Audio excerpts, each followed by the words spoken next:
Yo, the man, it's Fred. Listen, don't forget to like and subscribe to our New Orleans Talk Network page on. Keep going.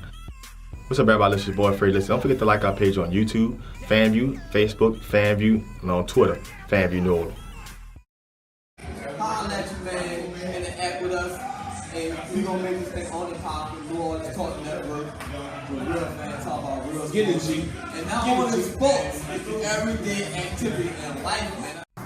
My name is Jaquan Jackson, SMU commit, and you're tuning into FanView. Yo, what's up? It's Poogle Williams, 2017 Mr. Football. You are now tuned into FanView Live on New Orleans Talk Network. This is Congressman Cedric Richmond, and you're watching the New Orleans Talk Network. FanView Live, where real fans talk about real sports, only on the New Orleans Talk Network. Like us on Facebook, subscribe to us on YouTube, because we're not just a sports talk show, we're a talk show about sports. Hi, I'm Sheriff Joe Lapinto, and you are watching the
Yo, the man, it's Fred. Listen, don't forget to like and subscribe to our New Orleans Talk Network page on. Keep going. What's up, everybody? This is your boy Fred. Listen, don't forget to like our page on YouTube, FanView, Facebook, FanView, and on Twitter, FanView New Orleans. Holla at you, man, and the app with us, and we gonna make this thing on the pop with New Orleans Talk Network. With real fans talk about real sports. Get it, G. And not only sports, it's everyday activity and life, man. My name is Jaquan Jackson, SMU commit, and you're tuning into FanView. Yo, what's up? It's Poogle Williams, 2017 Mr. Football. You are now tuned into FanView Live on New Orleans Talk Network. This is Congressman Cedric Richmond, and you're watching the New Orleans Talk Network. FanView Live, where real fans talk about real sports, only on the New Orleans Talk Network.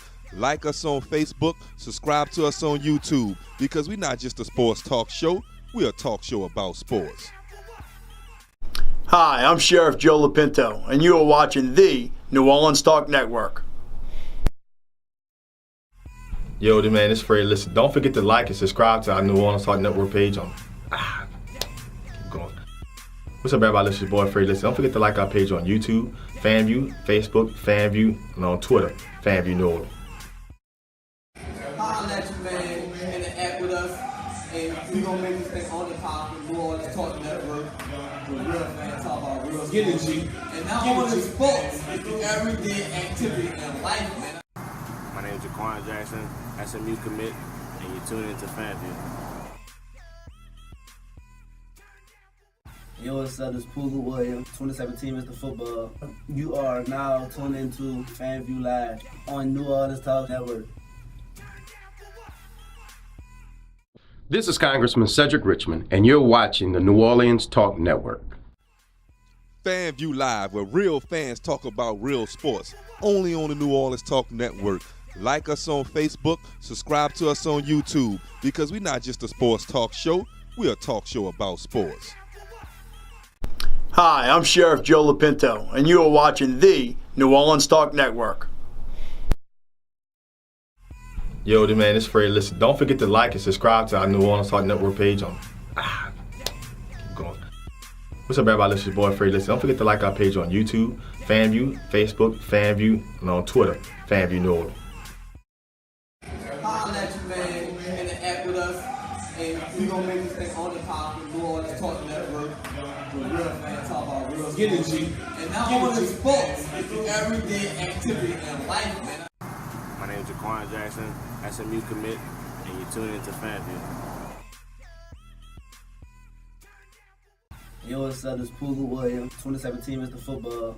You are now tuned into FanView Live on New Orleans Talk Network.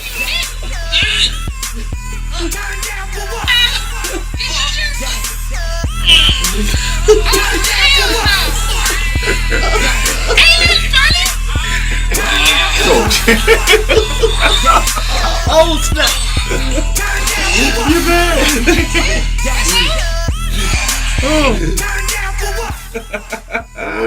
Yeah. Gotta have some entertainment, y'all. Gotta have some entertainment. Gotta have some entertainment, y'all.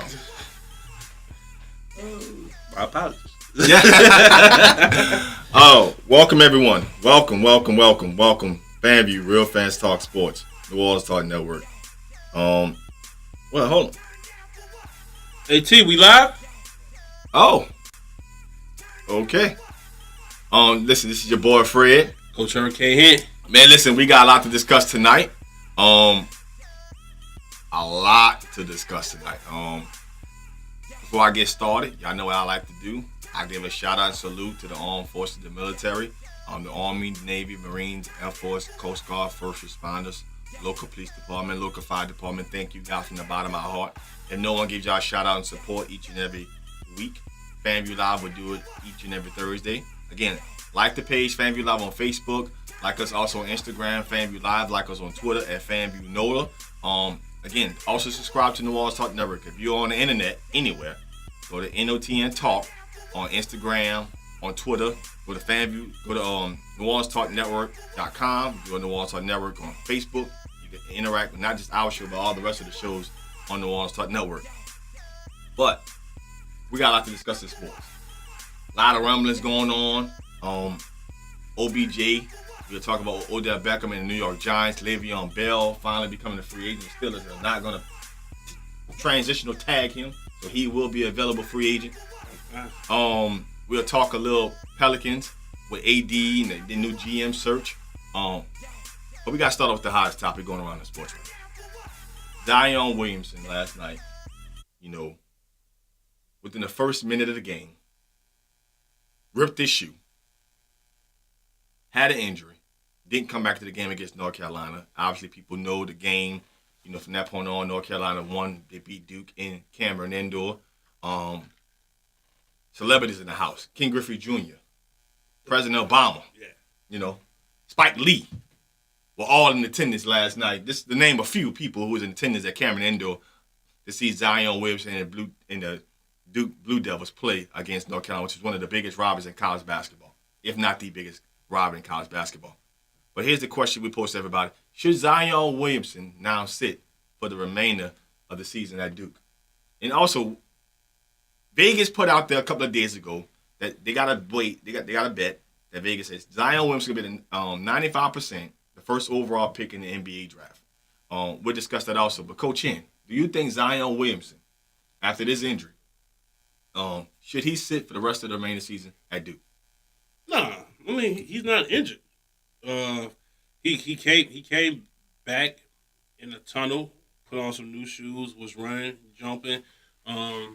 He had some people in the tunnel that advised him not to play no more. The rest of that game, it wouldn't surprise me if he didn't suit up with the next game or the game after. Right. It's eerily close to what happened in the Virginia game when he got poked in the eye within the first minute of the game, right, and didn't play the rest of the game there either. Right. I don't think he should sit. I think it's nowhere. I think when a kid chooses to go to college, correct, play and then go to a blue blood university, you sign up for games like this. Sign up to play in this environment. If that was the case, you should have just went the Emmanuel Mudiay route, go overseas, play 1 year, then come back and go in the draft. So if that's the case, if for the people that saying he should sit out. Right. I'm saying, why waste a year? Correct. Because if that's the case, he shouldn't have never showed up. Correct. You got guys like Scottie Pippen, who's a Hall of Famer, 6-time NBA champion. He said that back in January that, hey, look, Zion Williamson has proved enough. He shouldn't be playing another game at Duke. Now that you have this injury happening, everybody's making a statement now that Zion Williamson now should sit, and shouldn't play any more remaining games for Duke or for college basketball. I think, to me, like Scottie, you never been in this position. Let's keep it real. You wasn't a highly rated recruit. You wasn't. You was a top 10 pick. Come out top 10. You wasn't the number one. There's a difference between being top 10 and facts and have the stigma of you're the number one pick. Right. Going the whole year. Right. Then the basketball environment has changed. Not that many people you didn't have the ESPN phenomenon that you have now. You didn't have like social media, the ACC network, and all this stuff where everybody in the world can see you play night in and night out. Correct. So I think to me that's the hugest overreaction, and what y'all the way that is being treated. And I'm gonna be 100% honest. Yeah, keep it a bag. Keep it 100, Coach. And you know how we do. What everybody is saying is the same notion that why the players are not getting paid, but not saying why the players are not getting paid, if you catch my drift. Yeah. If you're saying the kid they've showed enough, he should sit down, why? Well, it's a money decision. Correct. All right. Well, if the kid was getting paid in college, you wouldn't say sit down. You tell him he should. He got to earn his money. He got to earn his money. Well, then let's just talk about. You said open it up. There, you had President Obama, Ken Griffey Jr., Spike Lee, and countless other guys and celebrities in there. Yeah. And let's just a lot of things people didn't realize they had some tickets being sold higher than the Super Bowl tickets. They had a ticket that sold for $10,000. And the kids get none of this. None of it. They don't get a quarter. You made more money off of a regular season college basketball game than the NFL championship game. Correct. That's a big problem. It's a big problem. And for everybody that's saying that, they're looking, and it's a double-edged sword. You're looking out for the best interest of this kid's future. Right. I'm saying, look, just sit down. But also, you're saying, like, why? What you also saying is, why risk yourself any hurt when because you're gonna mess up your money.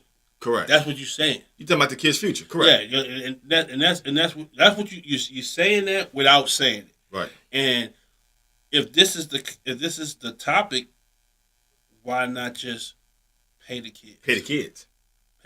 I mean, just think about the money that they made off of that game.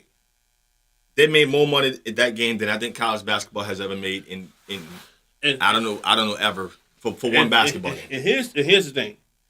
I'm an avid Duke fan.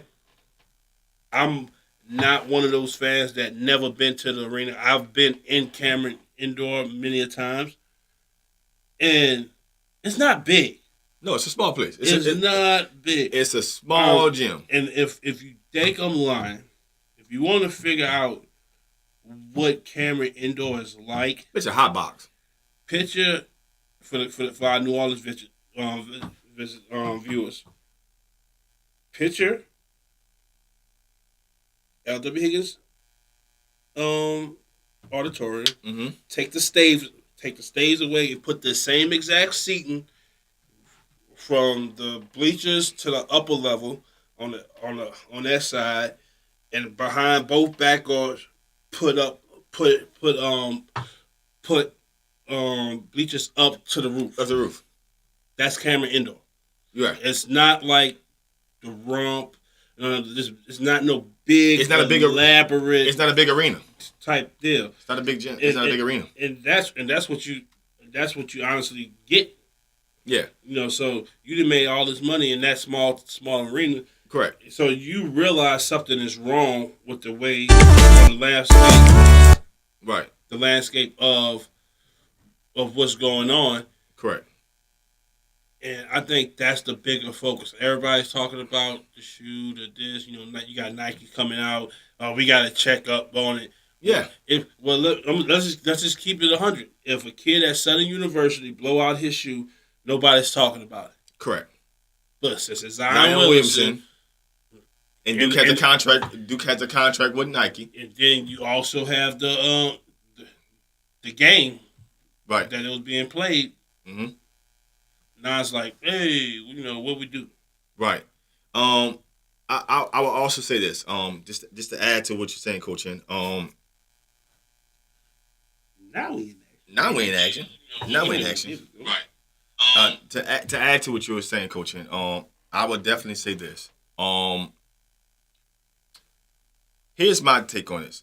For everybody who thinks Zion Williamson, should not play another game at Cameron Indoor, I think that you're doing this kid a disservice.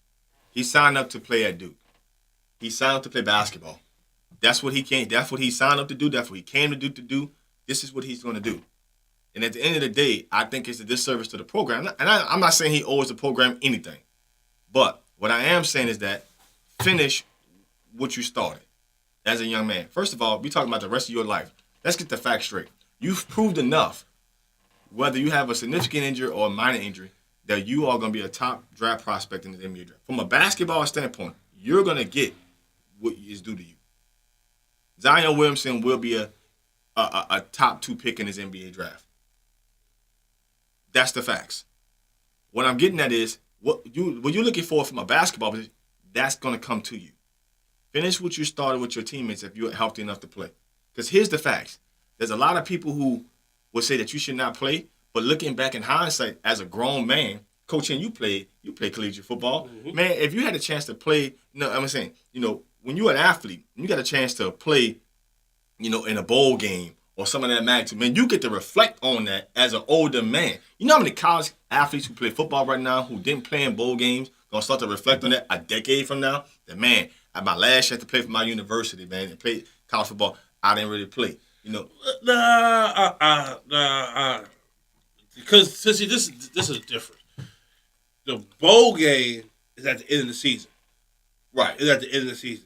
I will say that's just like somebody. Now, if Zion came out and say I'm not playing in March Madness, like, okay, that's the equivalent to not playing in the bowl game. But his team has a chance. His team has a chance to, with him in it, because obviously we saw what Duke looked like. Now, I'm a Duke fan just as much as you Duke fan. He went down the first minute of that game, and it was just the Cam Reddish and R.J. Barrett show.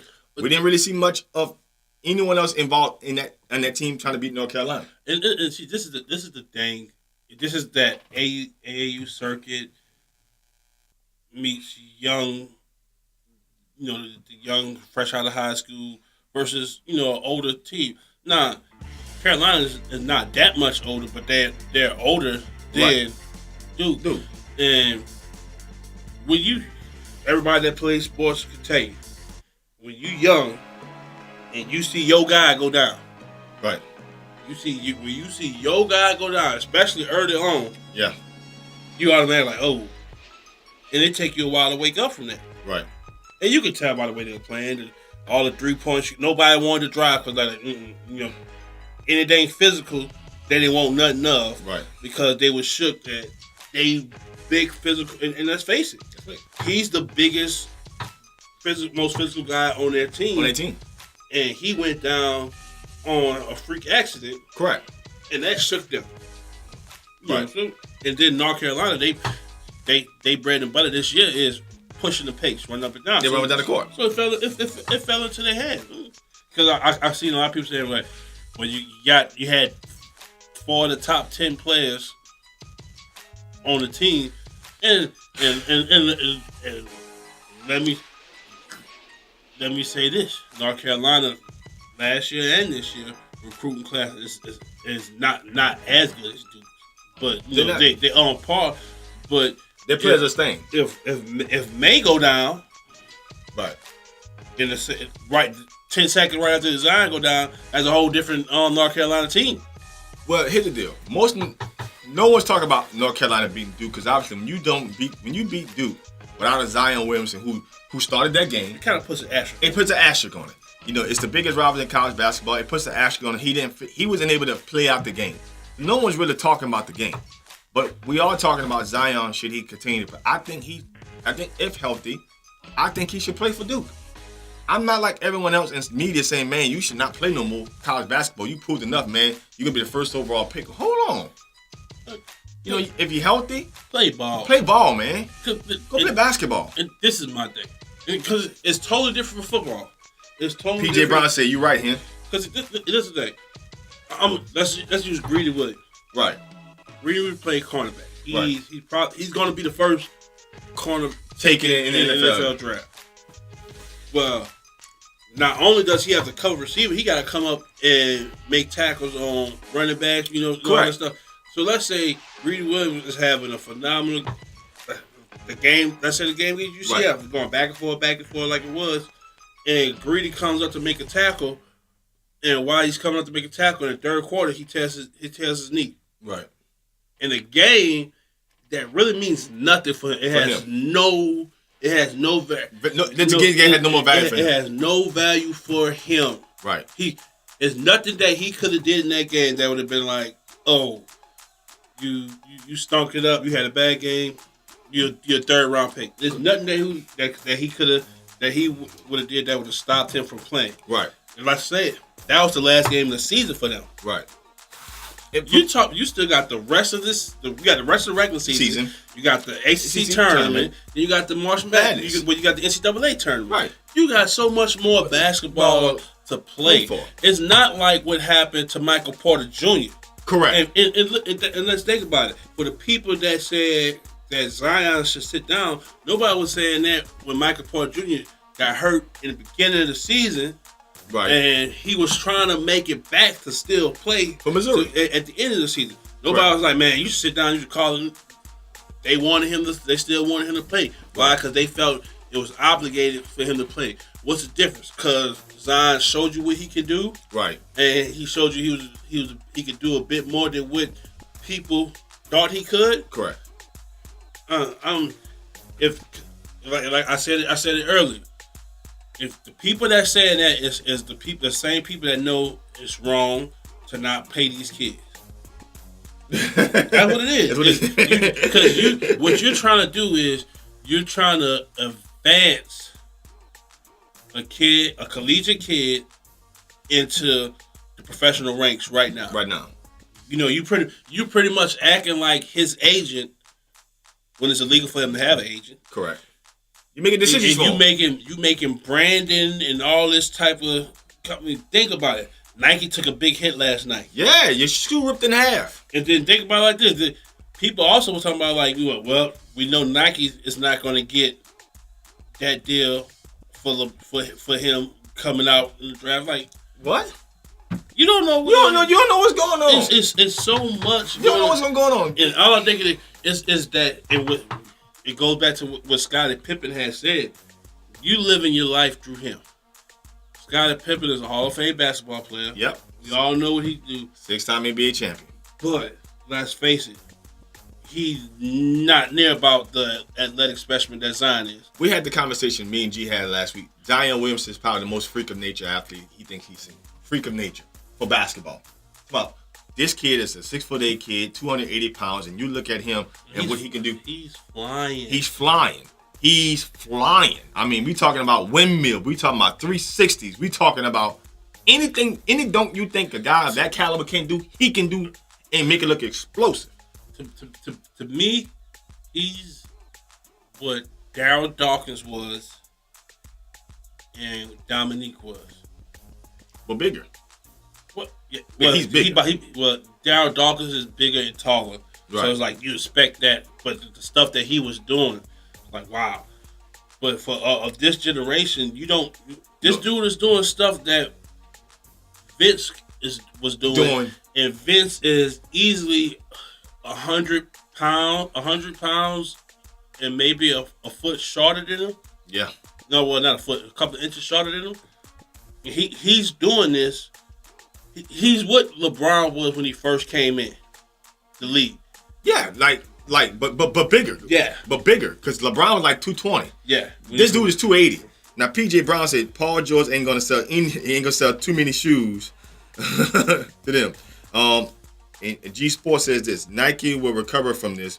Paul George is one that will ultimately get hurt the most from all of this. Talking about his shoes, the PG 2.5s. Yeah, but then again, I agree with G to a big point of that. You know, Paul George will take the biggest hit ultimately in this because his shoe, it's basically ripped in half on Zion. But Zion Williamson is a big player.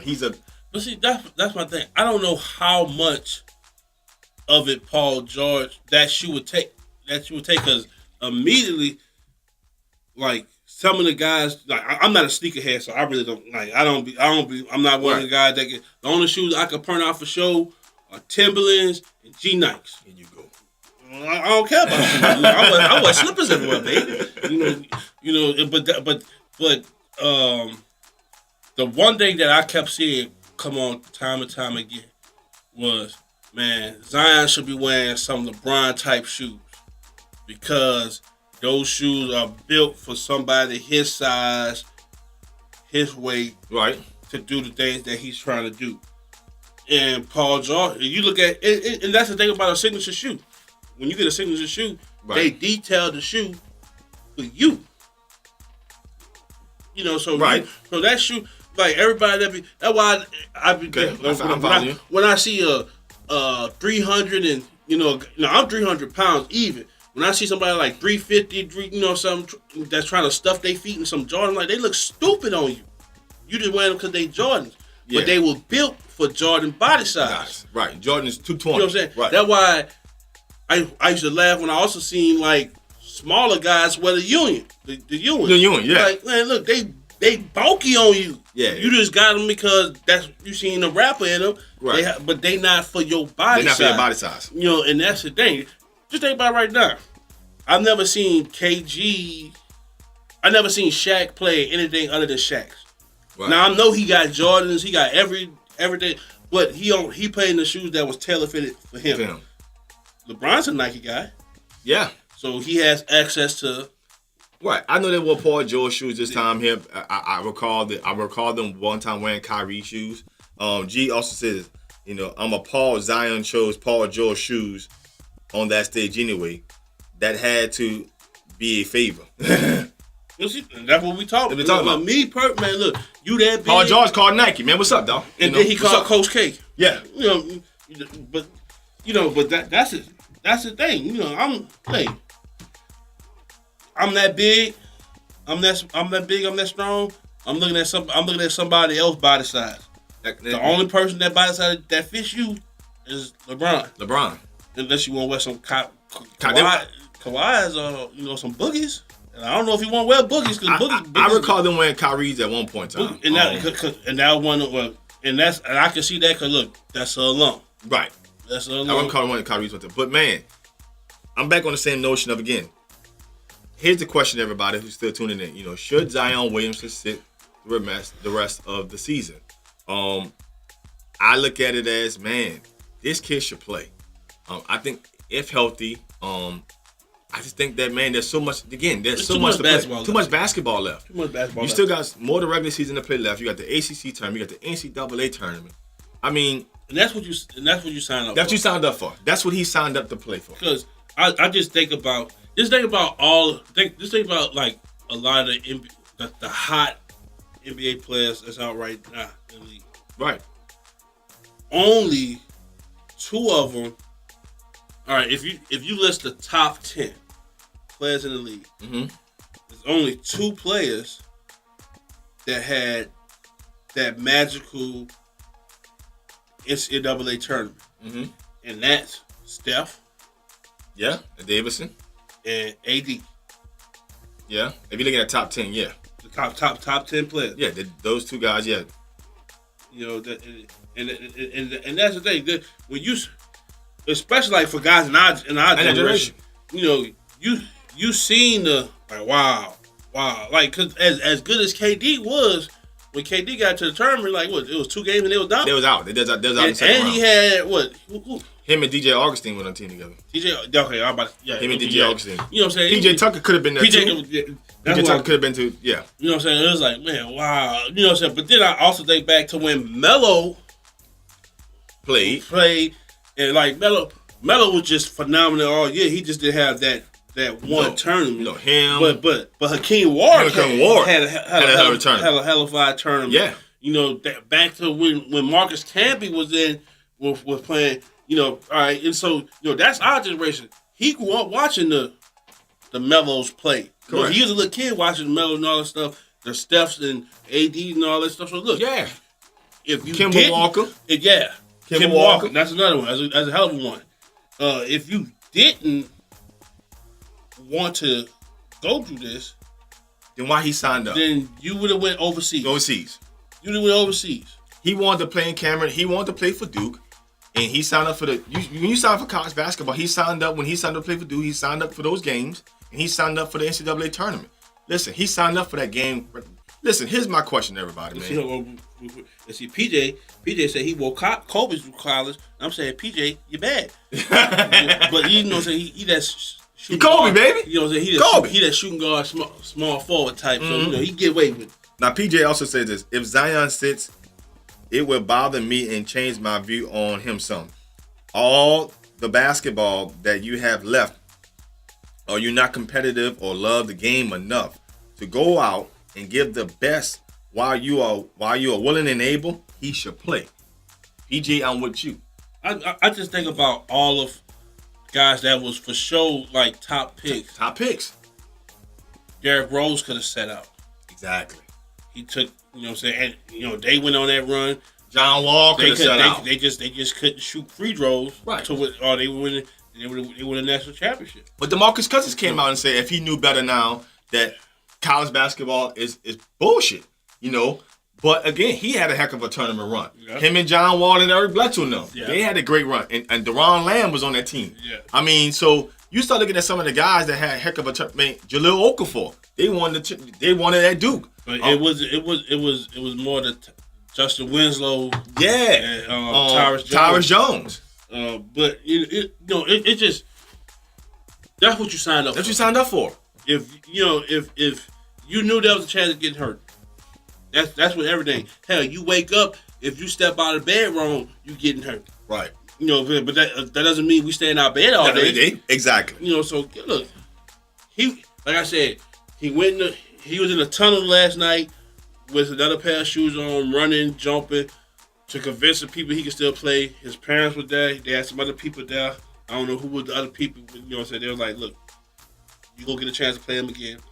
Don't worry about it. Just, and he listened. And that's the thing that people fail to realize. He's still a kid. Yes. And he's still at that kid point to where what mom and dad says goes. You know what I'm saying? He's at that point to where, as great as Coach K is, as much as that kid want to play, if mom and dad walk to Coach K, look, my son is not playing again tonight. Because what Coach K's doing. All right, Zion, put your warm-up back on. That's the power, you know what I'm saying? So Yeah. Listen. That's what it is. Listen, I think everybody's trying to look at this kid and say, man, you got a future ahead of you. Does Zion Williamson owe anything to college basketball to continue to play? No. He does not. You know, but I think he owes it to himself. He owes it to himself. He owes it to himself because this is what you sign up to do. Because when you do become a pro and you do become a professional basketball player, you're going to play.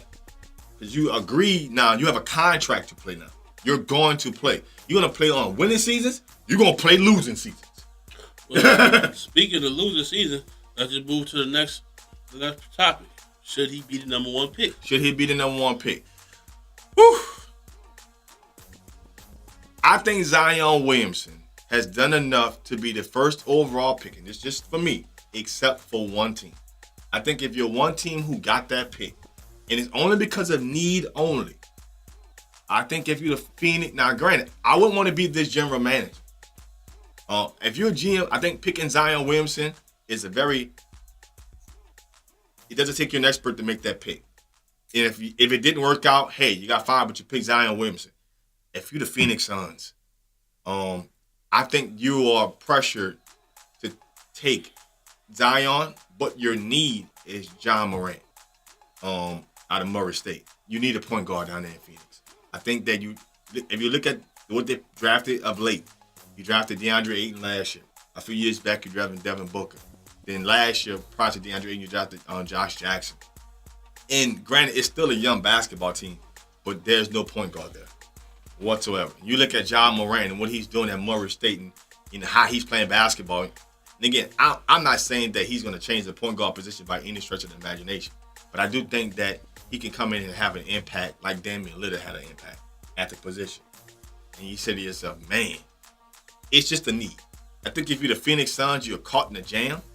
I think you're the Phoenix Suns, you take John Morant first overall, even though Zion Williamson would be available. But any other team outside of Phoenix, Zion Williamson is your first pick. I really don't know. I honestly, because see, this is the thing. You got to think about what the league is now. It's a shoot-first league, but he's not the best shooter. He's not the best shooter. I think if take Zion first, it shows me what you're about. If you're about winning, Zion's not the number one pick. I'm just being real. Being the band. I'm just being real. Right. And call it what you want. If you're about winning, his skill set is not the best for winning right now. Agreed. If you're about selling out stadium. If you're about marketing, selling out, something that needs a fan base, all means Zion is your guy. Yeah. But to me, he shouldn't even be considered the number one pick. No, I'm not saying he's not a lottery pick. Don't get it twisted. But I don't think because the one problem is they have him listed as 6'7", 6'8". G stood next to the kid. I've stood next to the kid. You think he's about 6'6"? He's 6'6". Okay. But you think he's short? Ain't no think. He's 6'6". Okay. Ain't no think. He's 6'6". I'm 6'5". Gotcha. He's 6'6". Gotcha. Then you're looking at, all right, you 6'6", you 280. Correct. All right. Charles Barkley played the 3 floor underside. 6'4". Yeah. But also explosive. Shooting the 3 ball wasn't the NBA at the time. And the small forward dealt with more posting up than they do on perimeter. Correct. Now he's quick. I think he'd be a good help side. The problem is where do you put him at? Right. At 6'8", at 6'6", and if you put him at the 3, you talking about guarding the likes of Kawhi, Paul George, Kevin Durant, LeBron, Tatum, Bron. That's problems. That's problems. Now he's stronger than everybody. Giannis. But Giannis. Now he's stronger than everybody but LeBron on that list. Correct. But there's not many times you're gonna give him the opportunity to post up. Correct. Especially the way basketball is now. Right. You put him at the 4, well, now he's severely undersized. Correct. You can't put him at the 2, which is where his height will require him to play. Because one, he's too big. And you talking about being at the 2, you talking about guarding the likes of a Clay. Guarding the likes of, Hard. James. The list goes on. Drew, Holiday, Devin Booker. It's too much. What if at that spot? So you pretty much gonna have to put him on the wing, but where at? To me, the point guard, Jason Moran out of Murray State, is the clear cut number 1 because it's easy to put people around a point guard than build a team around a wing. I agree. R2 is R.J. Barrett. But R.J. Barrett looked like an isolation basketball player. I saw a lot of his. He's an isolation basketball player. But that's when Zion's not on the court. When Zion's on the court and when all of them are together, they flow. Right. They flow. And then Coach K with this team, because there's really no post presence. There's no really set. So everything comes from everything is slashing and look cut. We better, we bigger, faster, better than you. Let's get through it. But R.J. Barrett, to me, has the most refined offensive game.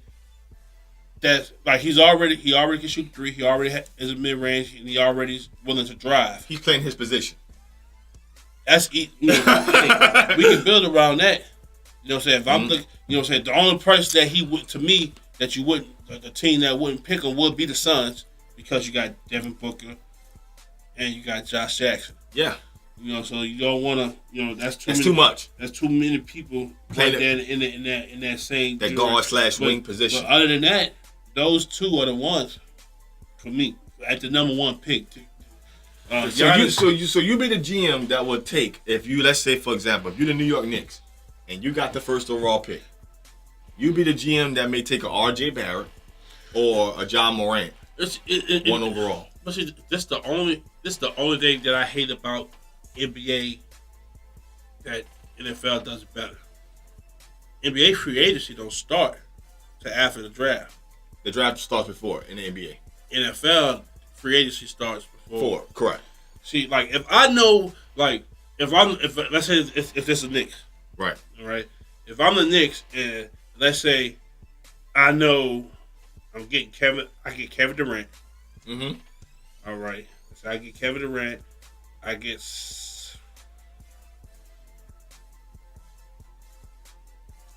Kemba Walker, your free agent. Kemba Walker. Well, now I'm getting R.J. Barrett. Reason why? Because you got Kevin Knox, who can shoot. Right. Who's a 3. Right. You got KD, who's the height of a 4. Right. Can play the 3, so you're not in the East, so you can get away with him at the 4-3 with them 2 right there. Right. And put R.J. Barrett there too. There's no need to get Moran. Right. That's it. All depends on what pieces you have in place. Right. To be honest, if I am the Suns and they get the first pick, I wouldn't have a problem of getting Zion there. Main reason why, because he's not gonna have to be the guy. You got a guy already. You got a guy in Devin Booker. You also got another guy that can score from the post in DeAndre Ayton.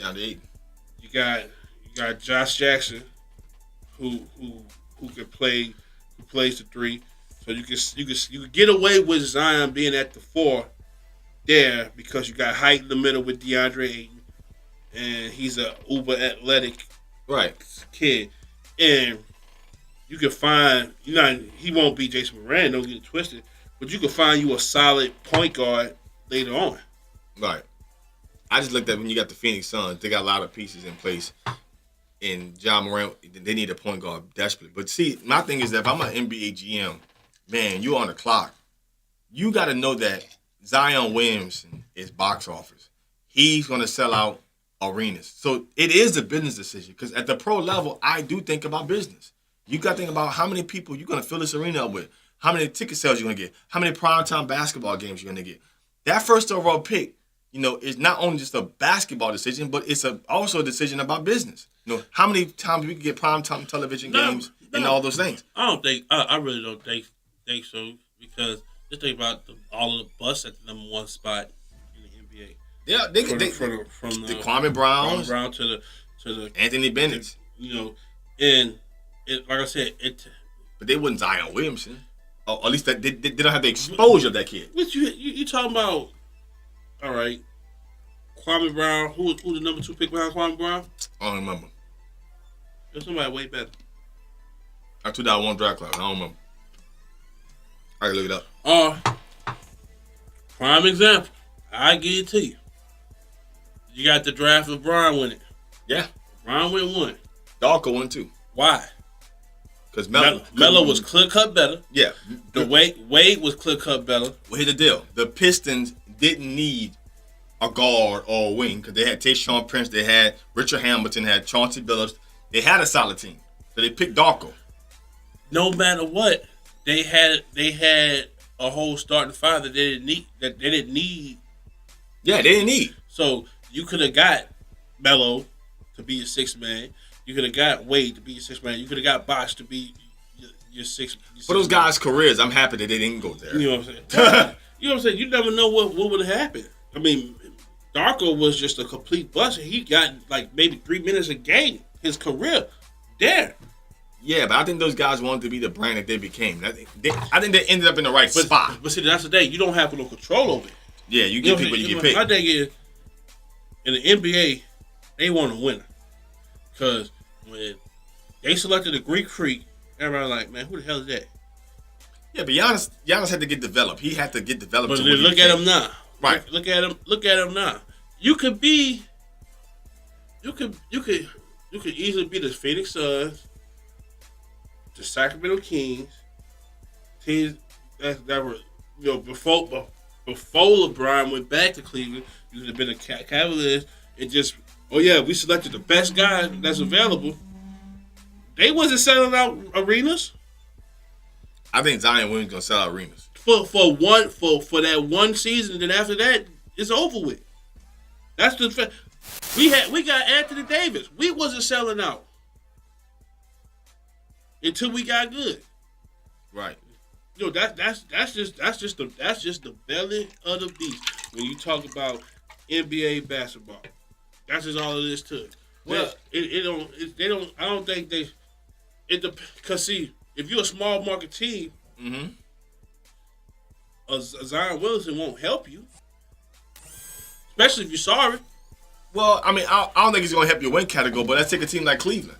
You lost LeBron, you get the first overall pick.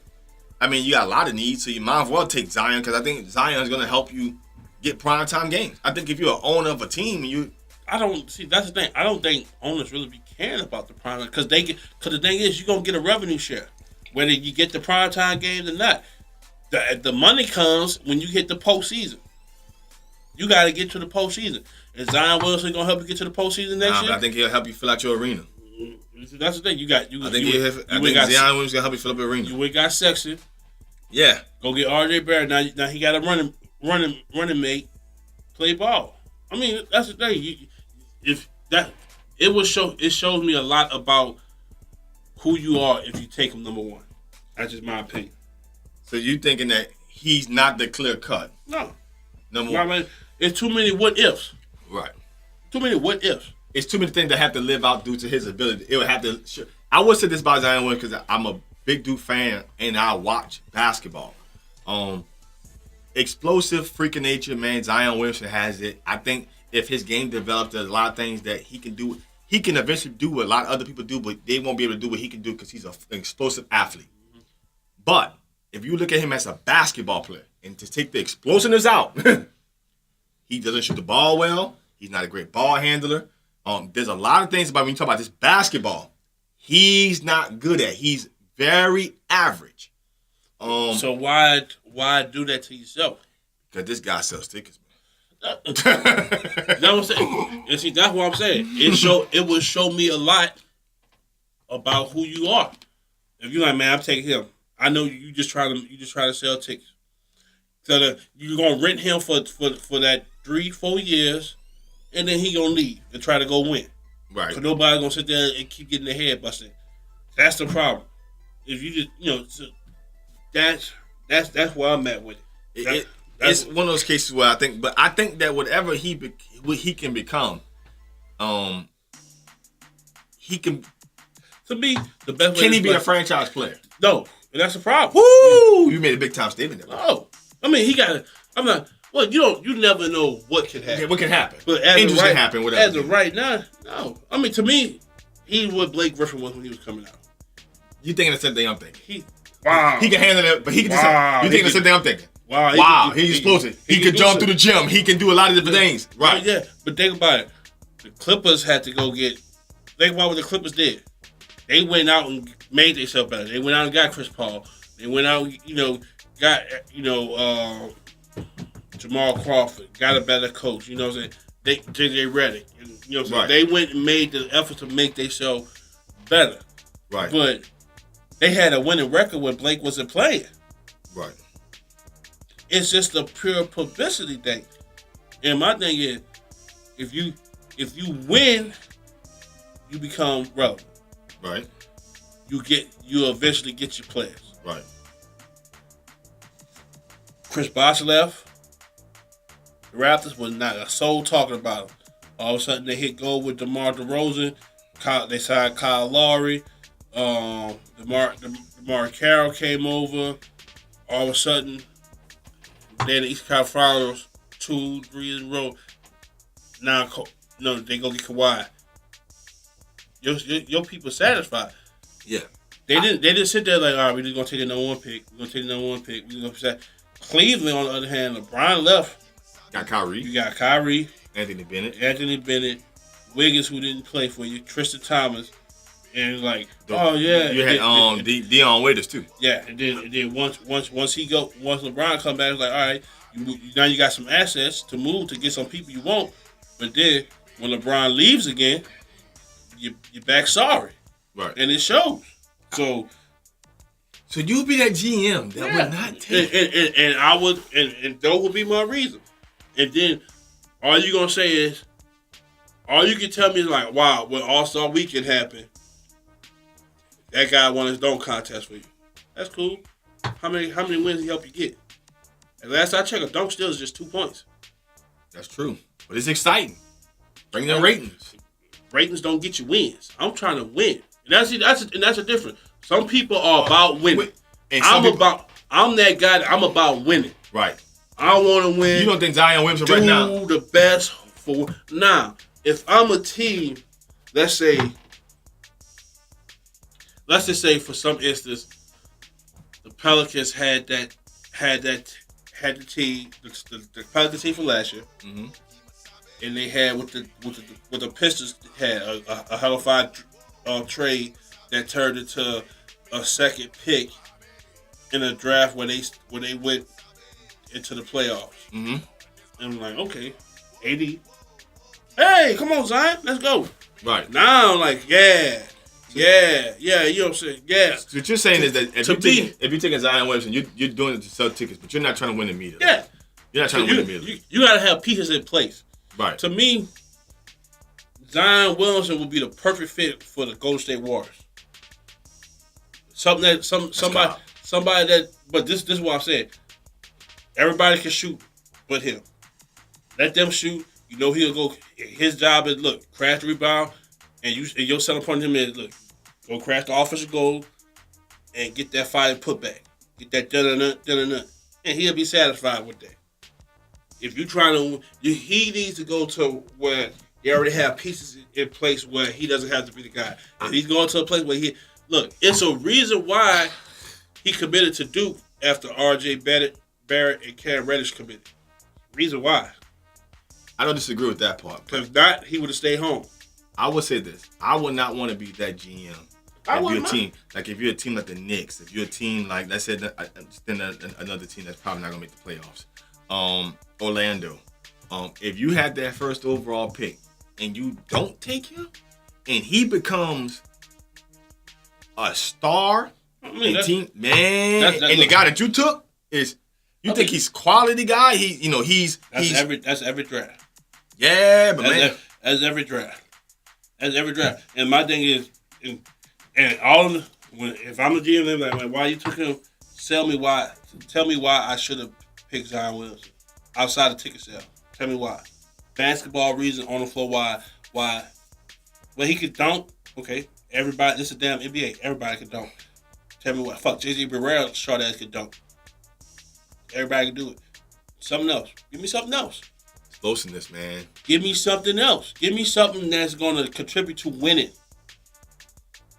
I don't think everything is about. I think it's about winning at some point, but I think initially, you go to a bad team, it's not about winning immediately. You got to get a winning culture in there. You got to set yourself up to win. If I come in there and I'm a new GM, I hired a new coach, I was like, yeah, man, I'm gonna draft Zion. Shit, coach, what that gonna do for me? You gotta draft Zion. Yeah, if you're a GM, you gotta make that pick. Come in there, gotta make that pick. Look, I'm drafting Morant or Barrett. Well, if you draft Barrett, we got such and such. You know what I'm saying? We can slide him there.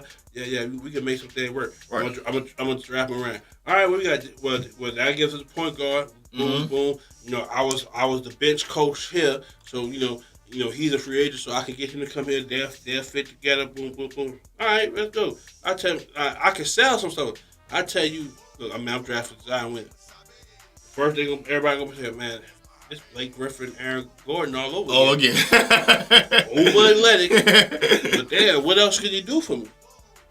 Yeah, I can see if there was Dwight Howard, a center doing that thing. Like, all right, I can sell that because now I can say, look. Could you also sell the position? Yeah, like, he's a position. Look, like he's not gonna be a 3-point shooter, but I don't need to be a 3-point shooter. He's an athletic as hell center that can change the game. Right. We can shoot. He's gonna get rebounds, put it back up. Gonna get fouled. Yeah, he's a problem. But you're trying to say is he's a Zach LaVine, explosive wise, without the weight. Yeah, but Zach LaVine started handling the ball, started shooting threes and stuff. Right. Yeah. He's a Zach LaVine without the weight. No, I'm not. Well, I'm not saying he won't eventually get there. Right. Because he has a hell of a work ethic. But you talking about right now? I'm talking about when you draft the number 1 pick in the NBA, you got 3 years to do something right. Some people don't develop a shot to like. Think about Vince Carter. It took years. It took Vince Carter till he got to the Mavericks to be like a real deal knockdown. Like I would say possibly toward the end of New Jersey. Well, I give it the end of Toronto going into New Jersey. Right. And that's only because the team that they had there, Keith Van Horn, Kerry Kittles. Right. Look, we don't. Jason Kidd with the point guard, yeah. And we had Jason Collins. Look, we don't do that post up shit, everybody. Correct. You know what I'm saying? All right. You be that GM. Boy. And see, that's I think it's hard to be that GM and not take him. But then and come to find out he's that explosive player. And you never know. You know what I'm saying? Look, the motherfucking GM that took Sam Boyd took it for a reason. You didn't know that he was going to, that Michael Jordan won't be Michael Jordan. It's easier to, after the career over, to say, man, you made a dumb decision. You tell me at that point in time why he was better. You tell me at that point in time why he was better. You can't get no answer. You don't have the cheat sheet and tell me what at the end. Because if that's the case, every GM will be taking Michael Jordan first overall. They'll never get nothing wrong. Greg Oden wouldn't have got drafted. It'd have been Kevin Brandon Roy would have never got drafted. Like, look, he gonna give you 3 years, but he gonna have a knee problem. Yeah. You never see him. Yeah, Hasheem Thabeet would have never went second overall to Memphis. You know what I'm saying? And that's the thing. You know what I'm saying? If you got it right now, no. You know what I'm saying? Don't have the cheat sheet and then tell him wrong. If you ask me as a GM, like, why would you take him? And I tell you why I would not, and tell you convince me why I should. And you can't talk, if you can't say nothing that's going to equivocate to winning, look, I don't know how other markets is, but look here, the team that I'm putting together a winning team. I don't need all that rah-rah and all that stuff. That's going to come. Because the NBA is about stars, baby. Stars sell tickets. Stars get fans in the stands. That's cool. Stars get fans in the stands. But look, name a star that was on that Pistons team. Name a star that was on that Clippers team, and Blake Griffin was talking to her about it. Okay, that's and everybody cool. became box office. And then what happened? Look what happened. I'm glad you said it. Look what happened. Oh, yeah, Lob City. But damn, we can't win. We get to the playoffs and we get put out the first round, second round. We can't win. And eventually, guess what? People get tired of that shit. I don't disagree with that part. And look, I'm not. But you still take Blake Griffin first overall. No, I'm not here for the get tired part. I'm not here for the get. And then the motherfucker didn't even play the first year. He was hurt coming into the draft. Yeah. Oh, man, fuck that. I ain't got time for that. Came back and sold tickets. He got fans in the stands. This is the thing. As an owner, he about making money. But the biggest thing that owners like too is some owners. Mm-hmm. Most owners want to be relevant. That's why it's star driven. But shit, if I keep you relevant by winning without stars, guess what I'm also doing? I'm saving you money. I'm saving you more money because you don't have to pay a superstar and we fucking win. Why the hell you think Rick Carlisle stayed so long? Motherfucker, all he had was Dirk Nowitzki. But guess what? He'll make it to the damn playoffs every year. Dirk Nowitzki, back can't move no more. Can't do nothing. Ain't nobody else on the team. Missing on every free agent. But guess what? He gets to the playoffs every year. Mark Cuban ain't dishing out no money.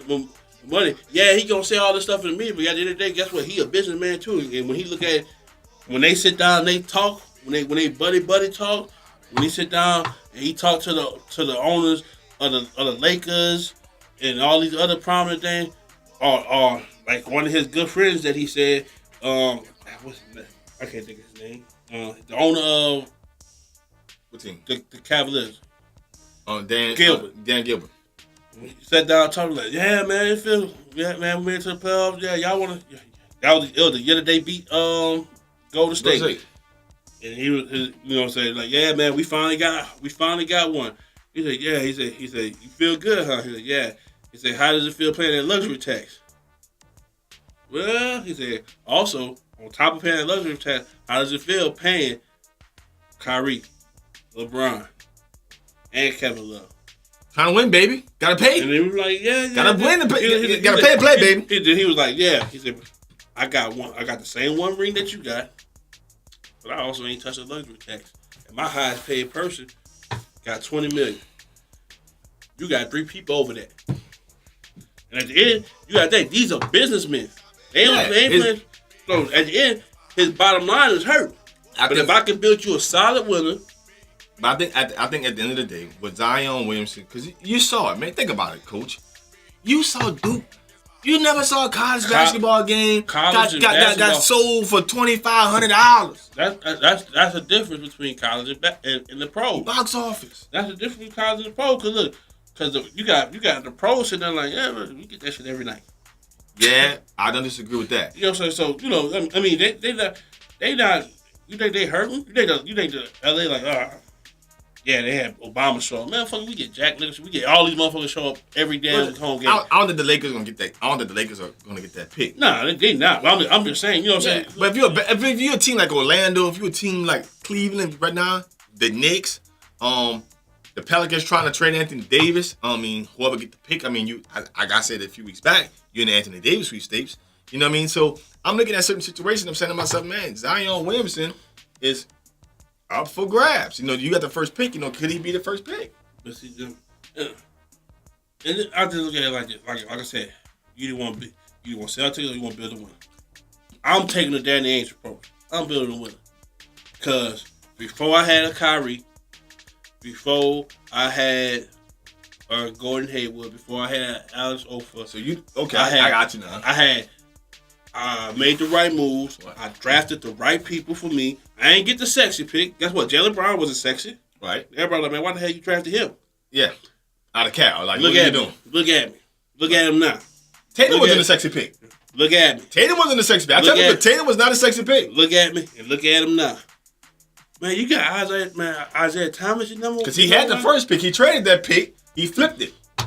And look at him now. Look at him now, sitting on a gold mine with so much stuff now. If anybody that he really want, they can go get. That's under contract. So you taking the Danny Ainge, maybe San Antonio Spurs approach. Look, you got Tim Duncan, which is the right guy, but from that point on, I don't need the other kind of people. I just need I need situational guys who will come in and play situational basketball. And I don't need a superstar. That's what it is. I think if you're a bad people team. forgot how good Tim Duncan was. Oh, he's great. Until like I'm talking about after they won them rings. Mm-hmm. They had that run. They won the rings. And then when they wasn't winning, people forgot how good he was until the back-to-back series against the Heat. Right. Now think about this though. If you're a team like Memphis, coaching, you gonna take R.J. Barrett? You're not gonna change my mentality. I don't give a damn about me as a person. Right. I want to win. Right. I'm gonna put the best capable thing out there for me to win. Because this is how I think about it. If I lose my whole starting lineup, gotcha, and I gotta put my bench out there, is Zion gonna lead them to win? Hell no. Can RJ Barrett lead the win? Better chance. He can keep me in the game faster because last I checked, 3 count more than 2. Yeah, he can shoot threes. Can Moran keep me in the game better? Absolutely. Why? Because he control the pace. For the pace. You got to get the ball to Zion. You got to get the ball. He's not bringing the ball up the court. Everything he's not a great ball handler. And you hope for that ooh. And then just think about it like this: if that's your selling ticket, and he, Lord forbid, he get hurt with a game that he don't play, what your attendance just did? Shit, nobody ain't showing up now. Y'all got the number 1 pick. Y'all was sorry, and he not playing, man. Fuck y'all. I'm not about to go sit in that, man. Look, y'all come get these tickets. Yeah, you got a point there. If you're a team like Orlando, then that'll be your case because you don't have anybody down there. Look, if you a team like the Sixers would, when they just had it beat, right after they got rid of Drew Holiday, right. Oh shit, he hurt again. We not showing up, right. And all along that man saying trust the process. I'm drafting the right people, and then y'all fired them, and then the year after you fired them, they win, and then now they're like, well, we sorry, we overreacted. Yeah, you got Embiid, you drafted Ben Simmons. You drafted Sarge. You drafted. They had Jahlil Okafor, but they had traded Jahlil Okafor. Yeah, you know what I'm saying. And see, that was one of those. And see, that's the situation I was talking about, like with the Pelicans. Like, all right, you have no holes. Okay, now it's okay to pick the quote unquote best guy left, and he be your 6th man. Right. Just so happened. And see, that's why I was like, Jahlil Okafor shouldn't have been the number 1 pick because his game don't translate to the pros. I mean, look, you're a freak of nature, but guess what? You 6'8" with you 6'6". Yeah, you 6'6" with bunnies and a lot of hot. But they got somebody that's like the Greek freak, who's 6'11", right, who can run with you, not as strong as you, but can hinder you all day long. I think I got exactly what you're trying to say. My biggest thing is that I wouldn't want to be that GM, but I would agree with you. My biggest problem with Zion Williamson is that at the end of the day, what position you play at the NBA. If you're a starting lineup player, you have a position. You have a wing, power forward, or center. It is not a tweener thing. You know, you're gonna play one of those positions the majority of the time. Ex Tyreek Evans. Facts. You're gonna be one of those positions. So you gotta start asking yourself, if you're an NBA GM, what is he? Is he a wing? I don't think he can handle the ball well enough, and though I don't think he's able to guard a Paul George or Kevin Durant, a Greek freak. I don't think a Kawhi Leonard. I don't think he's able to guard those kind of guys. Is he a power forward? Well, now he's guarding Anthony Davis. He's guarding sometimes Giannis. You know, depending on in a small lineup, he's guarding that type of guy. You know, so a Porzingis when he's healthy. you got to start thinking about some of the guys that he has to guard at the NBA level. Is he a wing? We know he's not a center. So, and we know he's not a shooting guard. You know he's not going to bring the ball up the court because he got to guard the likes of Klay Thompson, the Devin Bookers, and the James Hardens of the world. You know he's not guarding them. So what is he? Man, the last short center I've seen in the NBA was Leonard Pope. He was like 6'9". 6'9", barely 6'10". Right. I didn't think that when he gets to the NBA, like right now, people, I had this conversation with people. See, I mean, look, this guy's averaging, I think, 68% of the field, 68 field goal percentage as a college. I said, listen, he's getting easy shots. He's at the basket. He's bigger than everyone he's playing against. So, yeah, he's going to average 68% of the field. Let's keep it bad. You got R.J. Barrett on the court with you. And you got Cam Reddish. You got Cam Reddish and you got Ty Jones. And everybody like, ooh. Like, when you pass the ball to them, their course shift. But when you get to, if you're number one pick, you ain't got that person on your team. Yeah, that guy ain't there. You passing the ball to goddamn. If you're in Orlando, you passing the ball to Terrence Ross. Man, fuck that. If you passing the ball to a motherfucker like Solomon Hill, the motherfucker ain't gonna waste their time running out there. Of course, shoot it. He don't even get haircuts. Shoot it. You know, so we spent way too much time on this topic. It's 7:30. It's 7:30. We gotta get to the football. We gotta get ready to shift some gears. We gotta get some football in here. Gotta get to the football. Gotta get to the football. We're gonna shift gears. Football time, y'all. Y'all already know what time of day it is. We got a couple of guys that you want to talk about. Right now, it's out in the news. Let's start with the Steelers. Steelers came out and publicly and told LeVeon Bell that he is not going to be, transition attacker. That's what was eligible. He will become a free agent. Coach Hen, what do you think a guy of LeVeon Bell should probably end up this offseason? If we go for fit. I hate to say it because the bitches in our division. Tampa Bay. Ooh. It's Tampa Bay. What Bruce Arians have done. And people forget, he was OC before Todd Haley. Facts. In Pittsburgh. When Le'Veon Bell stepped on the scene. Right. See what he did with David Johnson when he was available.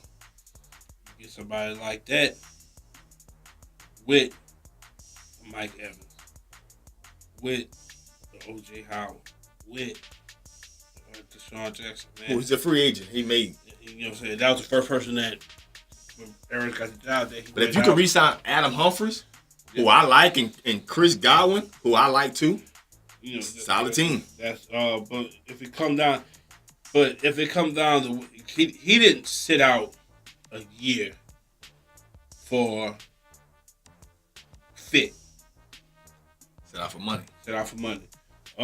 So let's look at somebody like the Colts. But the Colts might not throw the money at him just because they need so much more help. And it's not that much more help, but they had a running back system going that they got real. It was only one game that they didn't run the ball well against, and that was the last game that they played. Correct. Marlon Mack, and I think they had to do. I can't pronounce his first name, but his last name is Hines. Yeah. Right. You know what I'm saying? So you could wiggle your way around that. Jets. Yeah. Jets. You got your quarterback. They got money. They got money. You got a young quarterback, and They got money. Yeah. They got money. And they're just used to making big splash deals. They're used to getting guys in there, making a big deal. I think Woody Johnson is always looking to make that type of deal. Yeah, get a guy who can help. It's a big time splash, but also you do need a guy to help Sam Darnold. You got a young quarterback with a new head coach. Having a great running back helps. And the last team that I would say has just strictly from the money standpoint, Right. Would be the 49ers. Yeah. They need the quarterback got hurt. Running back got hurt. The running back got hurt. Matt Breida was a feel-good story, but he's no Le'Veon Bell. Neither one of the people on that, and that's the thing. That's an offense lacking weapons. Yes. You don't have a decent tight end. Your best wide receiver is really a slot guy. Correct. But you don't have nobody else. You got a big offensive line, a big young offensive line at that. In a division with Aaron Donald. So I agree with you. I think that would be, if I had to rank them, that would be the 1, 2, 3. 1 would be the Jets. They got the biggest pockets. Right.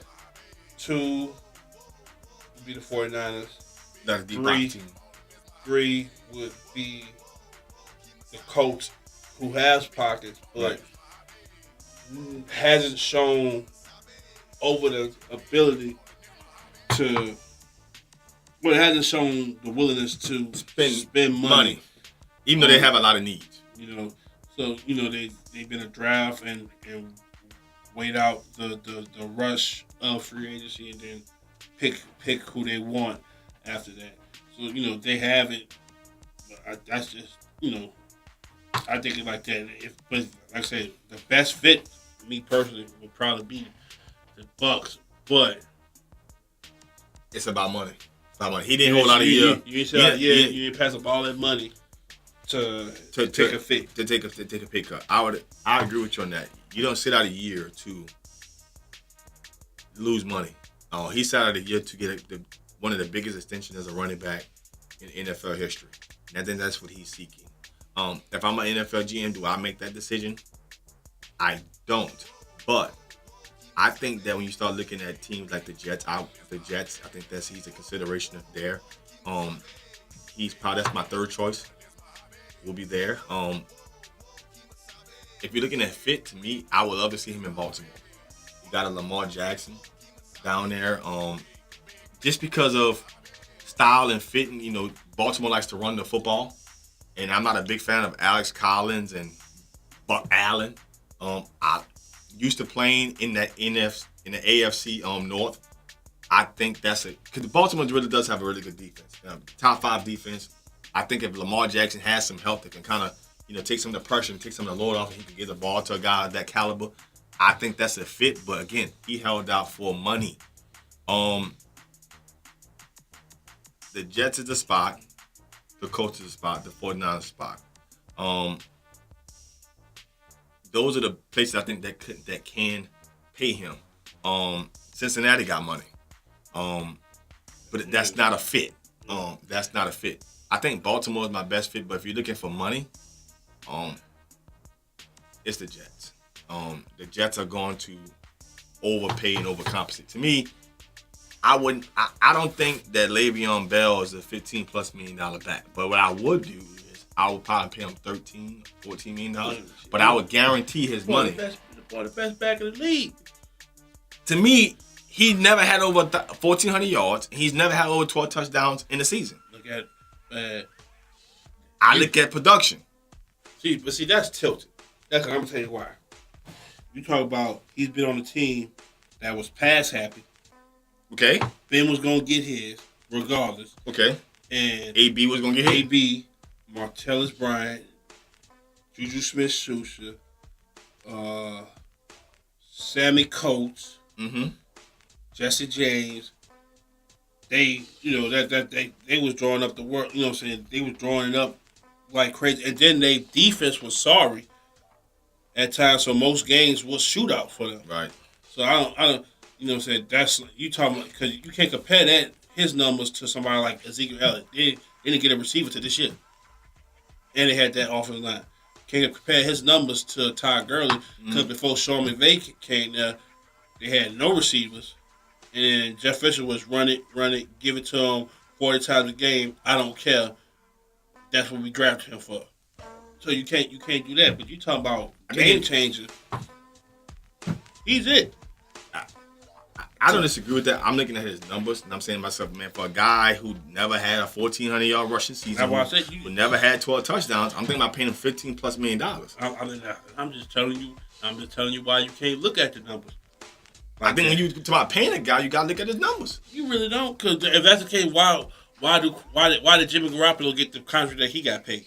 Because he's a quarterback. Why? You talking about? I mean, you can't switch it. For his position, you can switch it.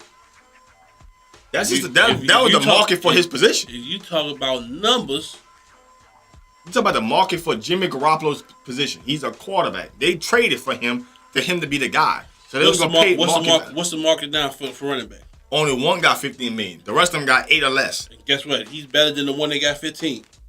Not statistically. Watch the number he get. I'm not saying he held out for it. The Jets gonna pay it. Now I think there's another team that'll pay it too. The Jets will pay it. I think he'll get that and more. The Jets will pay it. I'm not arguing with that. Part I won't argue with you. The Jets will write a check. My dark horse is the Browns. They just got Kareem Hunt. They're not paying that money. I forgot they got him. They got Kareem Hunt. John Dorsey got Kareem Hunt. He ain't. Now prior to that, agreed. Prior to that, agreed. I forgot about that. Agreed. Now, Arkel Evans says, "Do the Saints have to? What do the Saints have to give up to get AB? Jesus, the main line, Tom Benson, half a gal, Solomon Hill, Mickey Loomis, Dell Demps. We already got rid of Dell Demps. You got to give him back to get him. Shit, we ain't got enough. Listen, as much as I think Antonio Brown, he's the best receiver in football to me. Here's the truth: the Saints don't need Antonio Brown. Antonio Brown wants to be in a situation where he can still get his 10 catches a game, 100+ yards, and over 10 touchdowns a season. I'm not saying Antonio Brown does not want to win, but if you think Antonio Brown wants to play football and not care about his statistics more than winning, I think we're foolish to believe that. I'm not 100% sure. I don't think that guy's willing to sacrifice statistics, his numbers. I think that dude cares about the Hall of Fame, and if he gets a Super Bowl, that's great. But I think he cares about the Hall of Fame. I think honestly what it is, I think AB is he a new generational guy. Yeah. He's a new generational guy. He's big with the social media and all the other stuff. And the Steelers is an old-fashioned franchise. Ben Roethlisberger is an old-fashioned guy. He blows me, though. Ben Roethlisberger is but he's an old-fashioned guy. Those people need the bus, the Rooneys are old-fashioned guys. Right. And Mike Tomlin know in order to keep his job safe, you got to keep the big man safe. The big man on that team. Big Ben. You got to politic. So you go. Just think about it. Just think about it. LeVeon Bell, new generational guy, and AB are better than Ben Roethlisberger, especially at this point in his career. Correct. But when they set out or spoke up against, when Roethlisberger was the first one to, nobody had nothing bad to say, not even the coach or the owner. As soon as Ben says something, now everybody got something to say. But not a damn person opened their mouth when he got hit with not one but two of the rape charges, or the sexual assault charge. Now nobody. We stand by. We all that. I think AB was like, look, enough is enough. I see how y'all did Le'Veon. I'm not about to sit and go, because you got to think he understood. He signed a contract. Yeah, but it's not about money. To AB. He sat there and looked like, well, look, he got he got his way out because they didn't get him the transition tag. Right. But look, I'm stuck, and I gotta play out the rest of the contract. If I'm gonna play where I'm happy. And see, that's the thing. I think AB just he that free spirit guy. Yeah, you know what I'm saying. Winning, everybody wants to. You don't play the sport and compete and do all the drills and exercises and all not be productive, not to win. Right. But if it's a place of staying here, winning and being unhappy, or doing what I love Yeah, we're not as successful at that, but I'm happy. I'm happy. They let me be me. Right. I don't have no chains on me. And I honestly think that's like one of the biggest reasons why he did the Masked Singer, to show you, look, I'm gonna do what the hell I want to do. This is what I am. Right. Yeah, I could have played. I didn't play, and I went and did a damn TV show to show you I'm gonna do what I want to do when I want to do it. Right. It's the type of person I am. I honestly think he just wants out and wants a situation that lets him be him. Right. I think he wants to be in an organization that allows Antonio Brown to be expressive the way Antonio Brown wants to be. And I think that him and Big Ben relationship is not repairable. Him and Mike Thomas situation not repairable. And I think at the end of the day, listen, there's nothing wrong with being, hey, listen, come to the conclusion that in sports, it's a business. Hey, listen, our time here was great. I've been drafted in 2010. I played in the Super Bowl my first year. I gave your organization 8-9 years. Season, it's great. I got to move on with my career. Y'all have a great opportunity. Move on. We both move on. But should the Saints go out of their way to trade all the assets necessary to try to get Antonio Brown? No. But this is all. The Saints got other problems. We got other issues. Here's another flip side to that too. I don't think the Steelers gonna get what the hell they think they're gonna get. No, the Steelers think they're gonna get first round, second round. You might a team that's desperate might just throw you the second round. The market for him, because of his age and that contract, somebody a third round. What you gonna get for Antonio Brown? I think ultimately, because everyone knows he's trading. You're trying, meaning that when all 31 teams know that he wants out, the trade demand just went down. Yeah, he's not playing there. So therefore, it's either you pay him and he sits, or you just come up. We need to come up. Now, granted, I think if you're a team that's, like I mentioned last week on the show, that hey, listen, you got Antonio Brown. Again, G think it's a circus. But if you're the Cleveland Browns, who can support that kind of contract because you have cap space, you got Kareem Hunt still at a rookie contract. You got Juice. You drafted Njoku. You got Baker Mayfield. Man, you put Antonio Brown on the other side of that situation. Man, if you're the Cleveland Browns, you can make some progress. Now, granted, your head coach got to be able to control all the circus. And who the head coach? Exactly. Your head coach got to be able to handle that kind of composure. But if he can't hold it, then you're in trade for him. That's the first year head coach. Yeah, I don't know if he's able to handle all that. That's the first. Now, granted, he come from the Rams. Right. But he dealt with the offense. He didn't have to deal with Ndamukong Suh, Aaron Donald, Marcus Jordan, Talib, Peters, and your side of the ball. He just had to deal with Jared Goff. Yeah, he got Wade Phillips in there. Jared Goff. I don't have to. You the head coach, you got to deal with all that shit. Now, Arkell Evans says, who would you rather have, AB or OBJ, with all the problems they have? OBJ. Odell. He's younger. Odell. That's not even a debate. He's younger. Odell. He's younger. And to be honest, he did more with worse quarterback play. Facts. With being the only guy. Let's get something straight. Odell Beckham, coming out of college, was a better player than Antonio Brown. Odell Beckham first 4 seasons in the NFL, it's historic. Statistically. When you talk about the catches, the yards. He's second in catch. He would be third. Third, because Mike Thomas. Yeah, but Juice had the catches. Right. But he was second behind them. Yeah, you talking about what he did in his first 3 or 4 years in the NFL is historic. The catches, the touchdowns. You take away the year that he got hurt within 3 or 4 weeks, he was up there with Randy Moss as far as touchdowns his first 4 years in the NFL. You got to take. But people forget he was hurt the first 4 games and still went over 1,400 yards. His rookie year. Listen, there's no question. There's no question. Odell. You take Odell Beckham. That's when you talk about football and for the position, that's a generative. But speaking about Odell Beckham,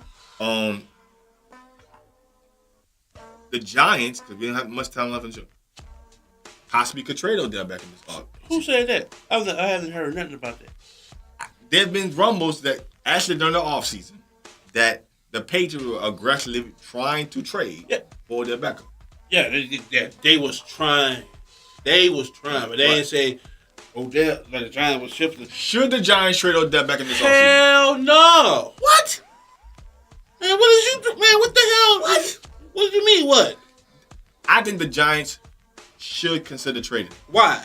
Because that team needs a lot of more pieces than just OBJ. And I'm saying, what I'm saying, you look at the Giants right now, they're not going to win with him. The way the team is constructed, you're not going to win with him. I'd rather lose with him than lose without him. If you can get some assets in return, I ain't talking about players. I'm talking about picks. You're not going to get enough. You can get some picks for him. You're not going to get enough. Yes! You're not going to give. You talk. The Patriots reached out to him. They're not giving up 2 first rounds. The Patriots ain't. But you can't. A team like another team will. Man, look. Another team will. Right now, the Giants need so many pieces. Not just at receiver. You talking quarterback. The only other piece that they got solved right now is the running back position with Saquon Barkley. Look, man. But outside of that, the Giants not gonna win with Odell Beckham Jr. I don't know what's in your damn cup.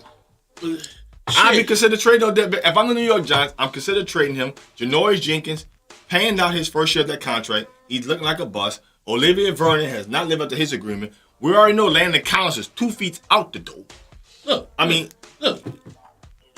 Get some pieces, get younger as best as you can, and reconstruct this whole thing. He young, but the team ain't young. The team is young on the offensive side. Then you talk about you gonna put a new quarterback in, and who the hell you gonna have him throw it to? What do you? The lighthouse of the blind? Listen, Sterling Shepard ain't that dude to be by himself. Exactly. So Elvin Ingram ain't that dude to be there by himself. So you start looking at what you can get for. You starting building this from scratch. Yeah, what you do? Build it from scratch. You do it. You flip the pieces that ain't performing. You got to cut them. They ain't worth the quarter. Some team will get them. Who wants Janoris Jenkins at $14 million a year? I'll wait. Who wants him? Who wants Olivia Vernon in that contract? Nobody. Who wants to give up 2 firsts and 2 seconds for Odell? Nobody. There's a team out there. They're bad. They're bad. Got bad teams out there. You think the 49ers gonna trade for Odell Beckham? Give you 2 firsts? All that. It's John Lynch, man. Shit now. This motherfucker pencil whipped the damn bad. You think he know when he about to get pencil whipped, man? Hell nah. Hell nah. Then you don't know what type of shape your quarterback coming back in? Nah. Shit nah. He pencil with the Bears. He got good. Shit nah. Nah, hell nah. If I'm the Giants, you gotta be open to it. You gotta be open to trading Odell Beckham because you got so many pieces. No, you don't. Can you win with Odell Beckham with that team? Yes. How? Look what you won with a sorry team that you have now. How can they beat Dallas right now with that team? What you mean? How can they beat Dallas? Easily. They can't. Yes, you could. How? What you mean how? You need a quarterback. You need more receivers than Odell Beckham. And that defense is atrocious. You realize that they only lost by like 7 points the first time they played them last year. They lost like by 17. So you think they can win more games than Dallas? Hell, you act like Dak Prescott is the motherfucker. I know Amari Cooper, he throwing the ball to. He's a decent talent. I know Ezekiel Elliott is an all-pro.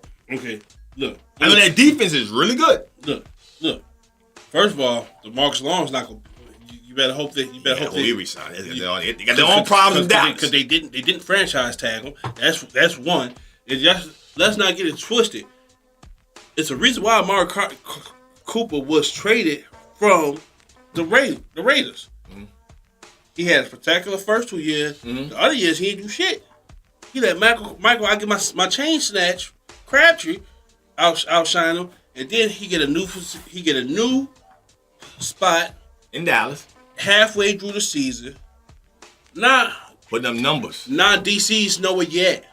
Nah, DC see how they use you. Let's see you put up numbers this year. He gonna put up numbers. Not like he put up before. Now G says this is the NFL, Fred, not the NBA. They won't get more than a draft pick for him. He puts people in the seats. He's a top 3 receiver in the league, and if they can get some consistent quarterback play, that offense would be number 1 of the best in the league with him, Sterling Shepard, Ingram, and Evan Ingram, Saquon Barkley, and Sterling Shepard. See. How I need my damn partner in crime here, man? I don't know. You don't give that up. Look, the Saints need help. That's just like saying the Saints need help. They don't have the assets to get Odell back. No, what I'm saying is, you said what you said. Saints need help. They need assets. and somebody aggressively coming after Michael Thomas, do you trade him? The Saints don't need that many assets. They got a pretty good team. That's life after Drew. Right now, we're not talking about life after Drew. Right now, You got to. He one injury away. Who's not an injury away? Well, shit. That's about life after Drew. Right now, we was in an NFC Championship game. The Giants with the 6th overall pick.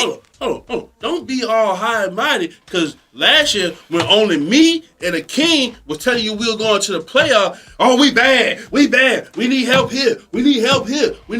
They performed. Me and the King. So don't flip the swip. God damn it. They won 12. I just told you. How you gonna tell me a team that won 13 games need help? The Giants barely won. We ain't win enough. We ain't win the game that mattered. We ain't win enough. Shit, if you ain't holding down the ball, then you ain't win enough. The team that's holding the ball need help. What you talking about? Guess what? And then what they doing? Trying to get Odell. Okay, then. Goddamn shit. Shit, you talking about? Trying to get Odell. You gotta realize. If you're the Giants, I don't think you can win with him. I think you can try to. Man, Let me tell you why I really want him. Let me tell you why I truly want him traded. I'm waiting for this shit. Okay. This is why I truly want him traded. This is assets, G. You can get picks. No, you can't. You're gonna get picks. You're gonna get picks for Odell. No, you don't. Not in the NFL. The only time you get picks in the NFL is the draft trade when a team's trying to jump up to get somebody. Listen, if you trying to tell me Amari Cooper got traded for a first-round pick, one. Okay. Did you think Odell can't be worth 2? Who gonna give it up? Nobody. If Dallas gave up 1 for Amari Cooper, I think somebody can give up 2 for Odell. Khalil Mack got 2. He got 3. 2 first-round picks and the second-round pick. Khalil Mack got 2 first-round picks. Okay, Odell. They ain't Khalil. Who ain't no Khalil? Odell ain't Khalil. All pro at 2 positions, not 1, 2. Instantly made the Bears a top 5 defense. Instantly. Odell Beckham. He won more ability. games. He won more games. He has that ability. And don't get it twisted. Now, Khalil Mack has a lot of talent in Chicago defensively. There's a lot of talent there. Offensively, they suspect.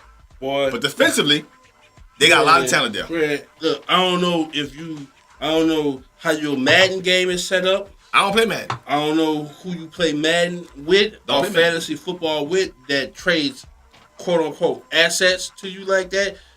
But the shit don't happen in the NFL, baby. The only time multiple draft picks got outside of Khalil Mack, that's the only time that's ever happened. Look, Deion Sanders didn't even get traded for that damn much. And we talk about a Hall of Famer. He didn't get traded. Prime time. Yeah, he did. No, he didn't. Yeah, he did. He signed as a free agent in 49. He signed as a free agent. You're right. I mean, Brett Favre. I was wrong Falcon. You're right. Wrong Falcon. But Brett Favre he's a second-round pick out of Southern Miss. He a Hall of Famer. But he's a Hall of Famer because he did as a Packer. Not what he did at Atlanta. Hit you with the Shannon.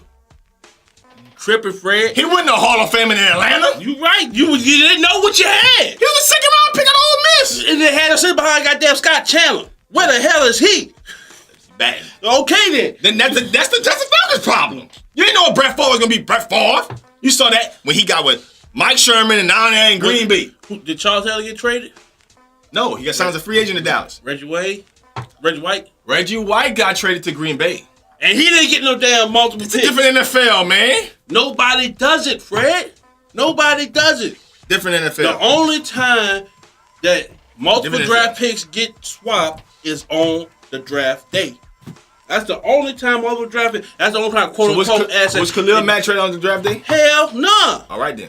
So you trying to tell me that one time the NFL been around since damn Jesus came back, and you hanging your head on the one time that it happened? I'm telling you that. One time. I think if you're the New York Giants, you're not winning with them.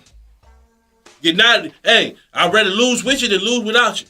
Man, listen, I want to see this man good. I want to see this man get to a team where there's a quarterback that can be able to utilize his ability. There ain't that many quarterbacks in the league, Fred. What you mean, man? Come on, Green Bay, make a call.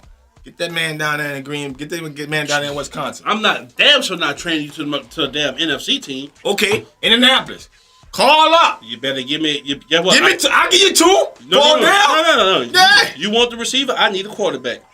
You ain't getting him. All right, well, then you take that long ass. You ain't getting him. That cordless phone that we used to talk on. that you had to hit the paid button. You hang Andrew Luck? What you crazy? You stop talking. You lost your mind. You lost your mind. You think about a team gonna give you 2 first-round picks? Give me Odell. I'm telling you traded on NBA 2K with the damn trade difficulty on 0. Give me Odell. Man, you bad. 2 first-round picks. You want the second one too? You get the second one.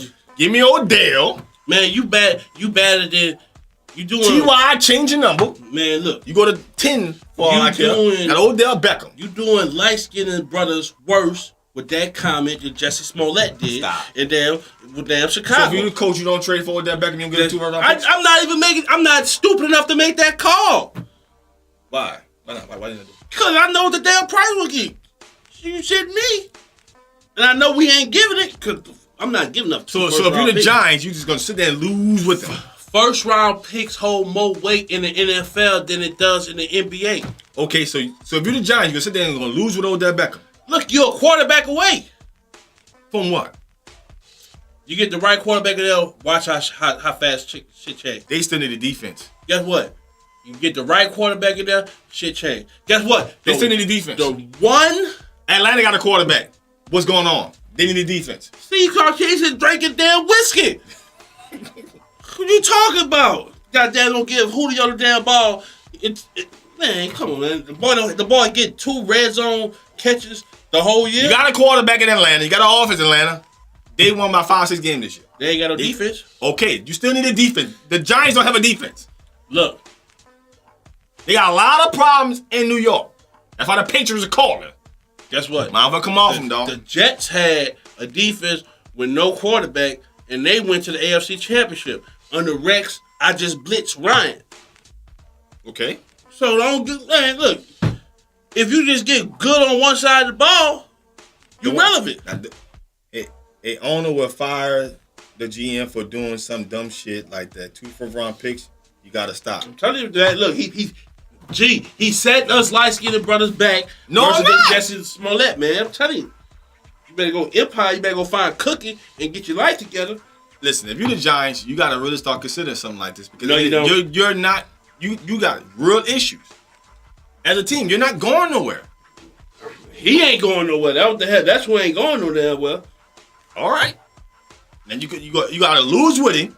And at some point in time, you're gonna realize, you know what? You can't move him at all.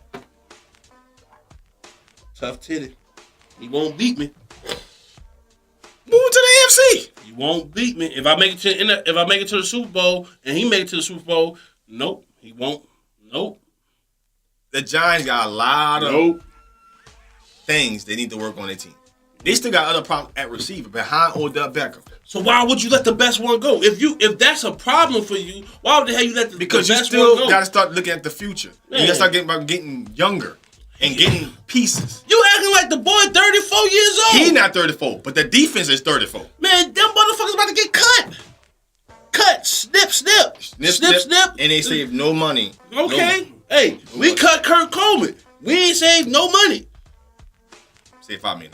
We still got to pay him $3 million. Yeah, that's one. This shit. We cut Junior Gillette. We were paying that motherfucker up until 2 years ago. No, I don't want to hear that. The Giants at that point where you're going to just lose with Odell Beckham Jr. And if you're Odell Beckham, if I'm Odell, I'm saying to myself, it's only a matter of time for I don't want to keep losing in New York. I want to be in a situation where the boy wouldn't have signed a damn extension. That's about money.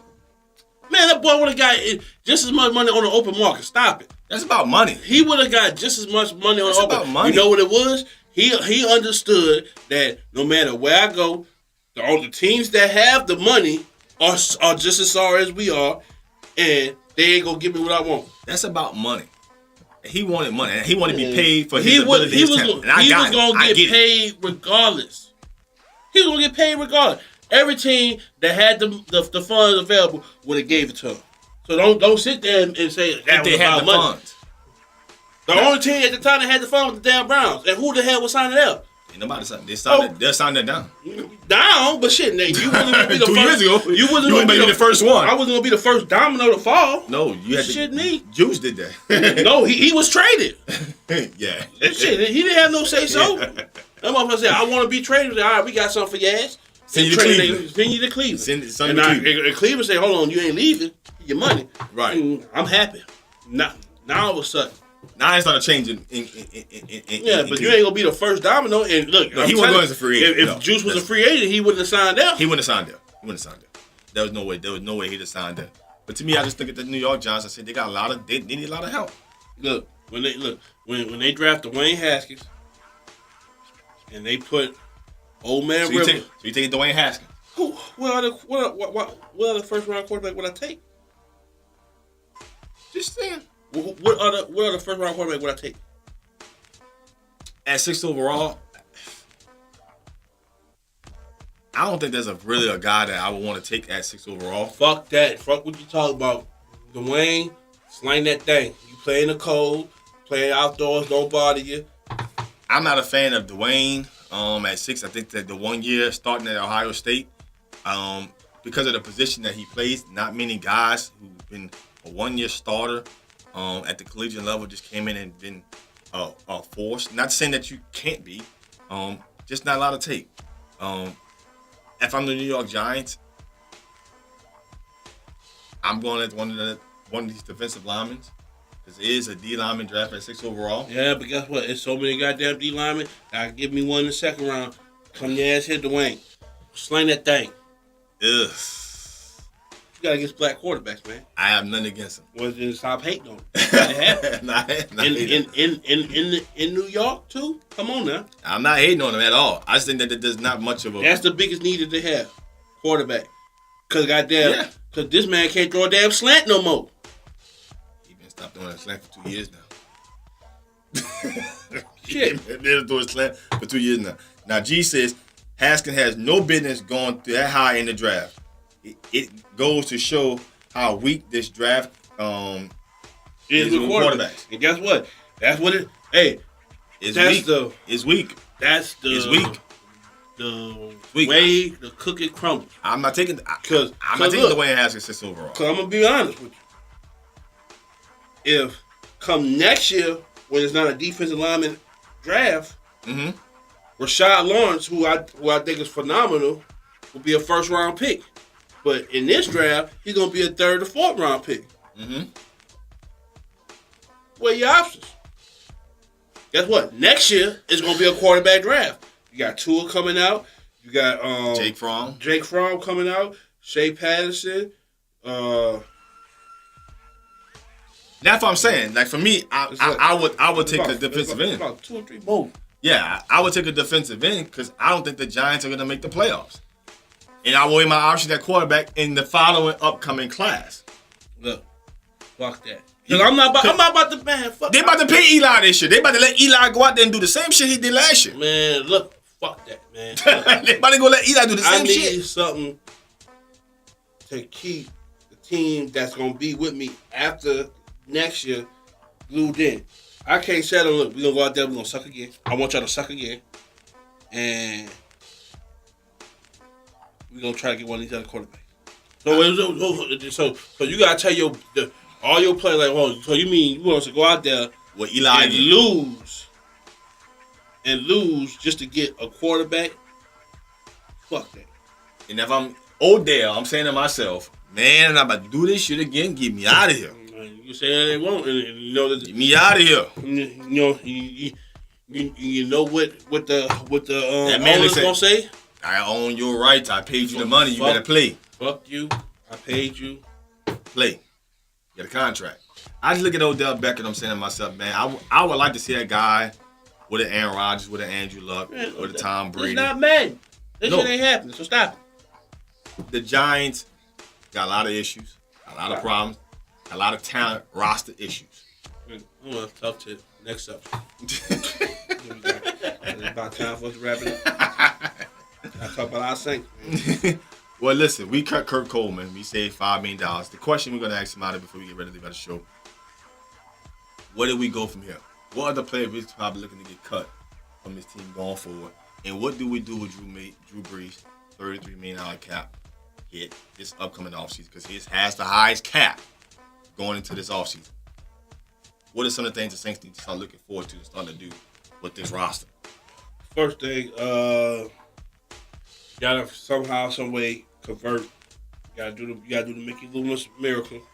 Convert some of that money into a signing bonus. Do the Loomis shuffle, huh? Yeah, do the Loomis shuffle to lower the cap hit, to raise to give you a little more fun.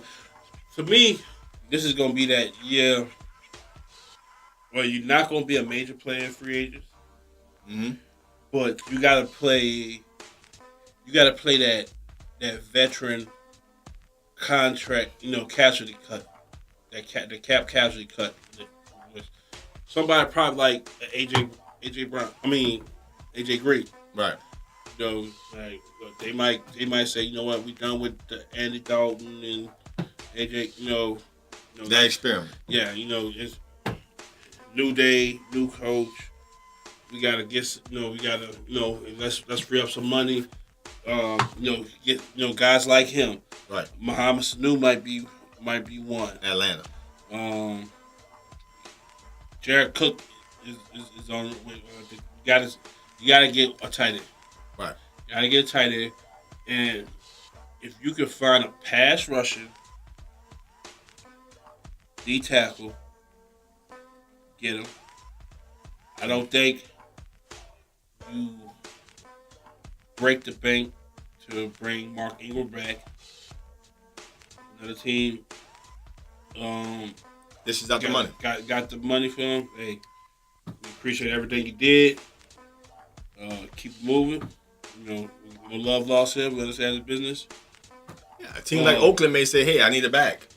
Now, one thing with that Woodard treatment, I'm not gonna lie, is what does Tyrann Matthew do? Oof. Because he got paid in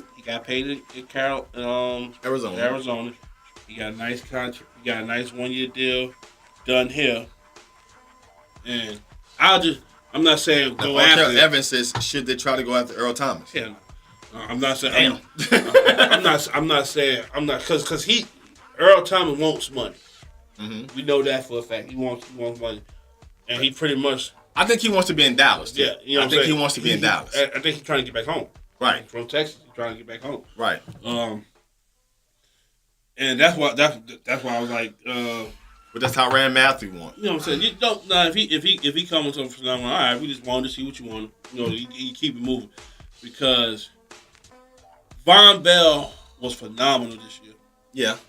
That's why cutting Kirk was nothing. But I thought Marcus Williams was going to take a leap forward. Bigger leap. Yeah. I thought he was going to take, because to me, he was the second best player for us on that. The third best player for us his rookie year. Mm-hmm. The third best defensive player for us. And I thought he was going to take a bigger leap this year, especially trying to shake over what happened with the Vikings. Thought he was going to come back with, you know what I'm saying? But he, you know what I'm saying? He did. Maybe he needs that push, and what better push than bringing the hometown kid who's going to, if he like, look, I made money here, I made money there, I understand I got an injury problem and all that stuff. I'll give y'all this. That's the only way. But other than that, you really have no options because of the money situation. Yeah. He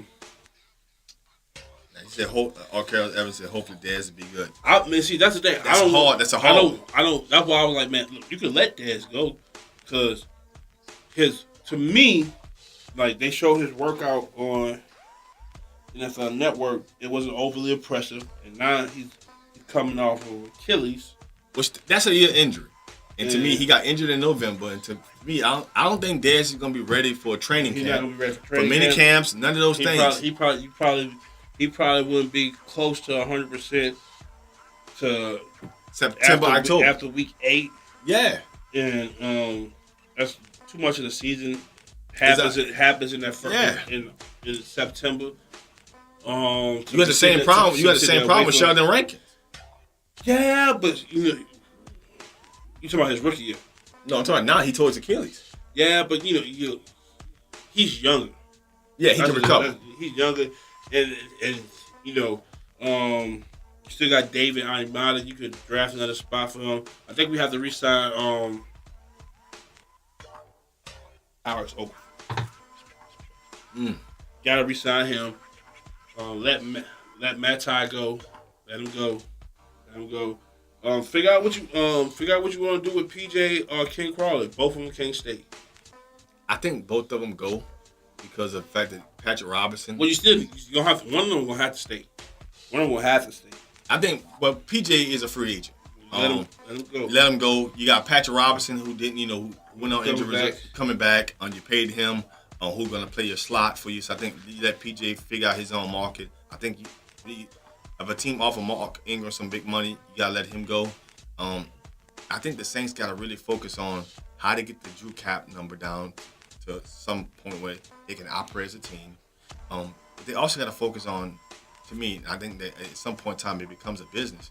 Guys like Mike Thomas and Alvin Kamara, I don't think those guys are coming back at 1.3. Well, Mike Thomas coming at 1.3 million, which is in the last year of his deal. Now Alvin Kamara coming back at $1 million. They got to figure out how to get these guys signed up, restructured, and get these guys. But they gonna get their long term deal. Yeah, they gotta get their deal. They gonna get it, and eventually, like I think those two conversations have already happened. Right. I think those two conversations already happened, and I know for a fact it happened because Michael Thomas is the main one talking to Teddy Bridgewater. Yeah. So I think that's happened. Like, look, if we're gonna work this deal, y'all gonna get your money, but we can't give it to you to this point of the season because so it won't hit this year cap. If that makes sense. And yeah, correct. You know what I'm saying? Correct. And I think they have that good enough relationship to where like, all right. And they do. I think they do got to figure out ultimately overall, who's going to be Drew Brees' backup quarterback. I know Taysom Hill came in and did some things, but he's not the long-term solution to me. You got to get Teddy. You got to find a way to get Teddy back, or find a way to get a guy who's going to be a guy for you going forward. Those are some of the big things they got to really focus on. Tight end being the biggest need. I think they got to address the tight end position first. Tight end or D end? Cause see, I think it's a D tackle. Cause yeah, when Sheldon Rankins went down, the Rams came to life. Correct. That whole because he got hurt the day before. Correct. You heard of the Eagles. And to me, that's a harder position to fill than a tight end because you can find. We see it happen too many times. Go get a former basketball player. You're instant hit. Find a big possession receiver or a receiver that's too slow but a nice enough size, too slow to do good on a wide receiver level in the NFL, but perfect if he could block some. Say, should we bring Jimmy Graham back? Well, Jimmy Graham is in Green Bay. If Green Bay don't cut Jimmy Graham's in Green Bay. You talking what you did, didn't you? No. Still in Green Bay. To me, is Jared Cook. But the first thing is, if you want to do all this maneuvering that we're talking about, first thing you got to talk to, hey, look, we're about to cut this in half. You're about to get money up front, and the rest is going to stretch it out because you got it by the balls. Right. The second thing is securing his backup. Yeah. And don't let Bridgewater lead. Right. Don't let if I'm you, if Bridgewater with AT&T, you get in touch with his provider and you tell him shut his phone off. Don't let him get no deals. No deals. Because you're at the position where every team can outbid you. Right. You can't let it get to that point. Yeah. You gotta nip this in the bud quick, fast, and in a hurry. Then now GSportz says if Irv Smith is still there in the second round, we should take him. Yeah, that's why I said the tight end. You don't have to you know what I'm saying, it's a need, but you don't have to stress over it in free agency because, like G said, you could get a Irv Smith, you could get a Jake Stormbroker later on in the draft, Noah Font later on in the draft. You know what I'm saying? You could get these guys because it's a defensive lineman draft. Right. And you don't have first round picks, so you're not gonna get one of the edge rushers. You're not gonna get one of the top marquee guys. So somebody can let everybody overbid themselves and knock people down. And that's my fault to you. To you, the running back position spot. Look, it's not a big year for running backs anyway in the draft.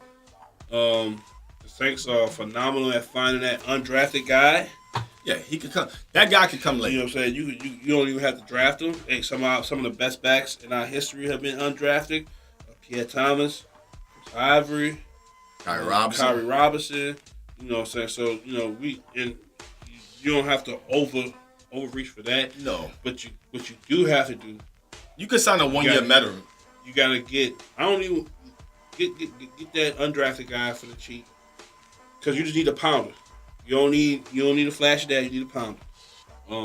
Also, you gotta find a way to show up the backup of the offensive line. You got Will Clapp who can go from guard to center on both sides. We re-signed Michael Olaf. Yeah. But man, if Armstead goes down, you're in trouble.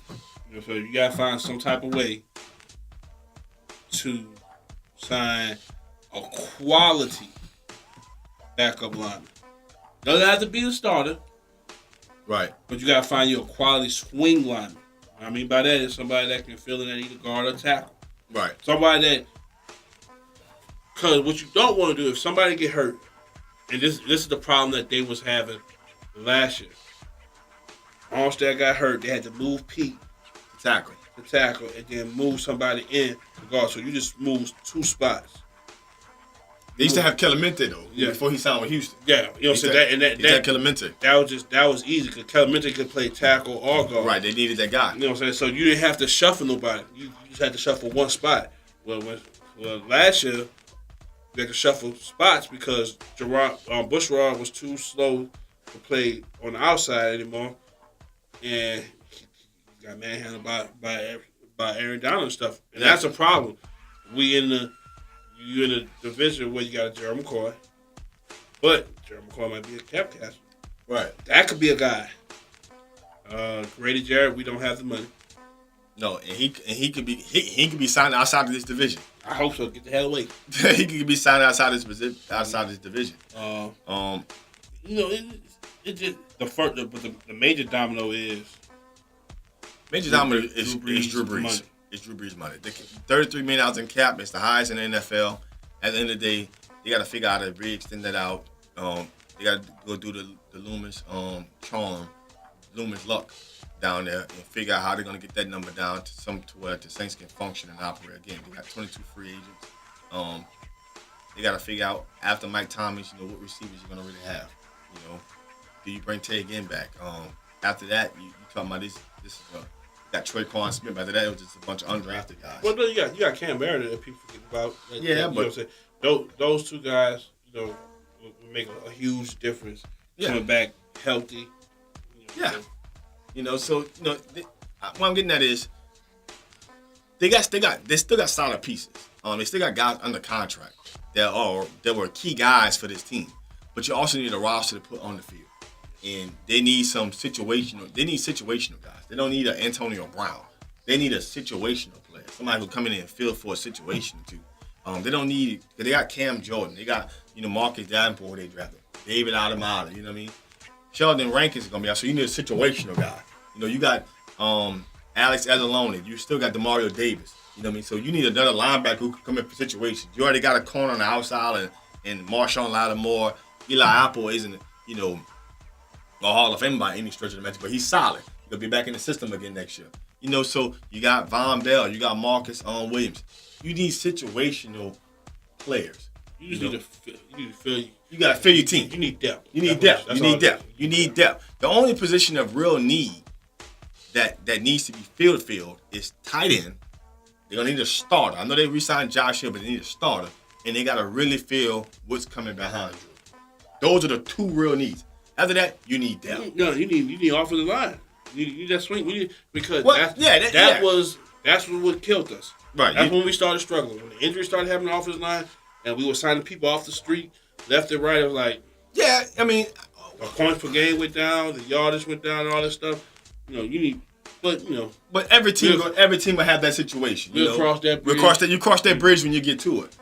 But other than that, I mean, those are your real needs. Drew number needs to come down. You need a tight end. You definitely need a backup guy for Drew Brees. And like I said, I'm not a big fan of this draft class. I think it's a weak quarterback class. But that's no hit. Depending on who falls to you. But I don't think it's your second pick. You should be thinking about taking a quarterback. You figure out who's a first round grade that fell. If an Irv Smith fell to you in the second round, it's a good selection. Because to me, he has a first round grade. But it's a very talented defensive line draft, and I think a lot of defensive linemen are going to go. So sometimes talent just falls. All I know is when we start doing our mock drafts, it's going to be ridiculous. The amount of D linemen that go. And I love it. I'm going to love it.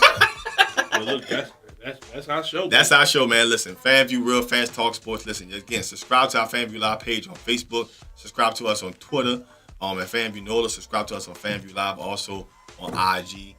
We're always plugging in, giving, updates, things that go on with us, things that we're doing. And that's a highlight from this week's show. Also, make sure y'all check out our boy GSportz. Yes. His page. Yes. You can find him on Twitter at G_paid_in_full. You can go to his website, gsports.com. Right now, he in a strip club, living it up. He won't be here with us today. No, I don't blame him. Hey, big booties is more attractive than us. Hey, I don't disagree. You know what I'm saying? Hey, I don't disagree. Throw a couple of quarters for me. I'm stingy at strip clubs, babe. I mean, I throw dollars. I'm Ed Bundy, baby. Got that dollar on the fish string. Keep on coming, but you can't like me. Listen, y'all, stay tuned. Listen, thank y'all. Appreciate it. FanView, Real Fans Talk Sports. Listen, subscribe to the page each and every Thursday. Tune in from 6 to 8. Man, again, I keep telling y'all, it's the best fan sports show on the internet. Y'all stay locked in, man. Next week, we have a lot more to talk about. Lakers may win some more games. Lakers may lose some more games. LeBron may make the playoffs. May not make the playoffs, We'll talk about some things like that next week. Y'all, you dig? Y'all stay tuned, stay locked in. FanView, Real Fans Talk Sports. Trade Odell, man. Trade Odell. Trade Odell. Let that man put up numbers in peace. New York can't do it. Odell get traded. I'm on the Odell get traded bandwagon. I'm telling you on that Frank Lucas white girl. Blue Magic. Blue Magic? You own it. I'm on it? I'm on the Blue Magic? You on Blue Magic, Kryptonite. Kryptonite? I don't know, whatever they give it out on 4th Street right now, you own it. So the Giants, you don't trade Odell? Yeah, hell no. What is you saying to your whole organization that you trade your best player? Well, it's one of those cases. I would like to see him. That's as a fan. As a fan. That's as a fan, but the business move is don't. I would like to see him. That's just. I like to see the Giants do their thing. I like to see the Giants get some more young players on their organization and on their team. Let's see how they can grow from there. They can't. I don't think they're in the winning situation with Odell Beckham. I think they like Saquon Barkley. They got to figure out how to build around their team.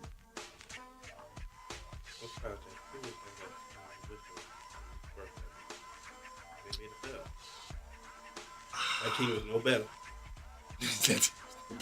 I mean, it wasn't. It was no better.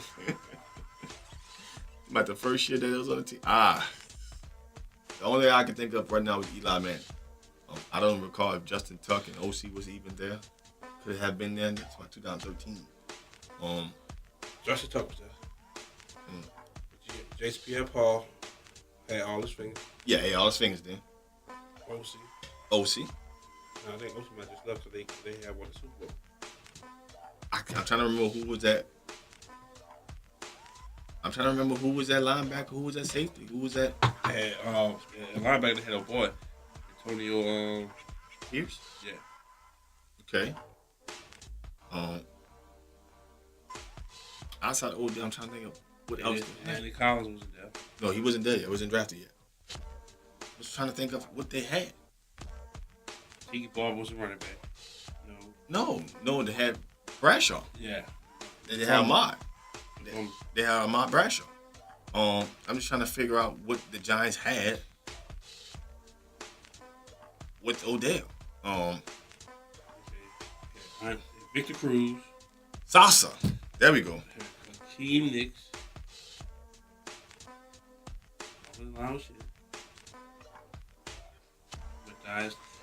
Matthias Kiwaniko. Defensive end. Slash linebacker. Yeah, he sure did. LeVeon Jones, they had Cullen Jenkins from the Eagles. John Beeson. Spencer. Yeah, that motherfucker. Jermaine McBride. Prince McMorrow. Antrell Rowe. Antrell was on that team. Odell wasn't on this team. Not that team? That the year. You got drafted. They show him on it.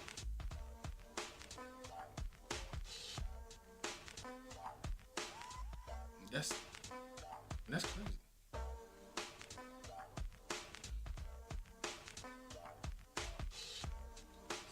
What's the producer doing?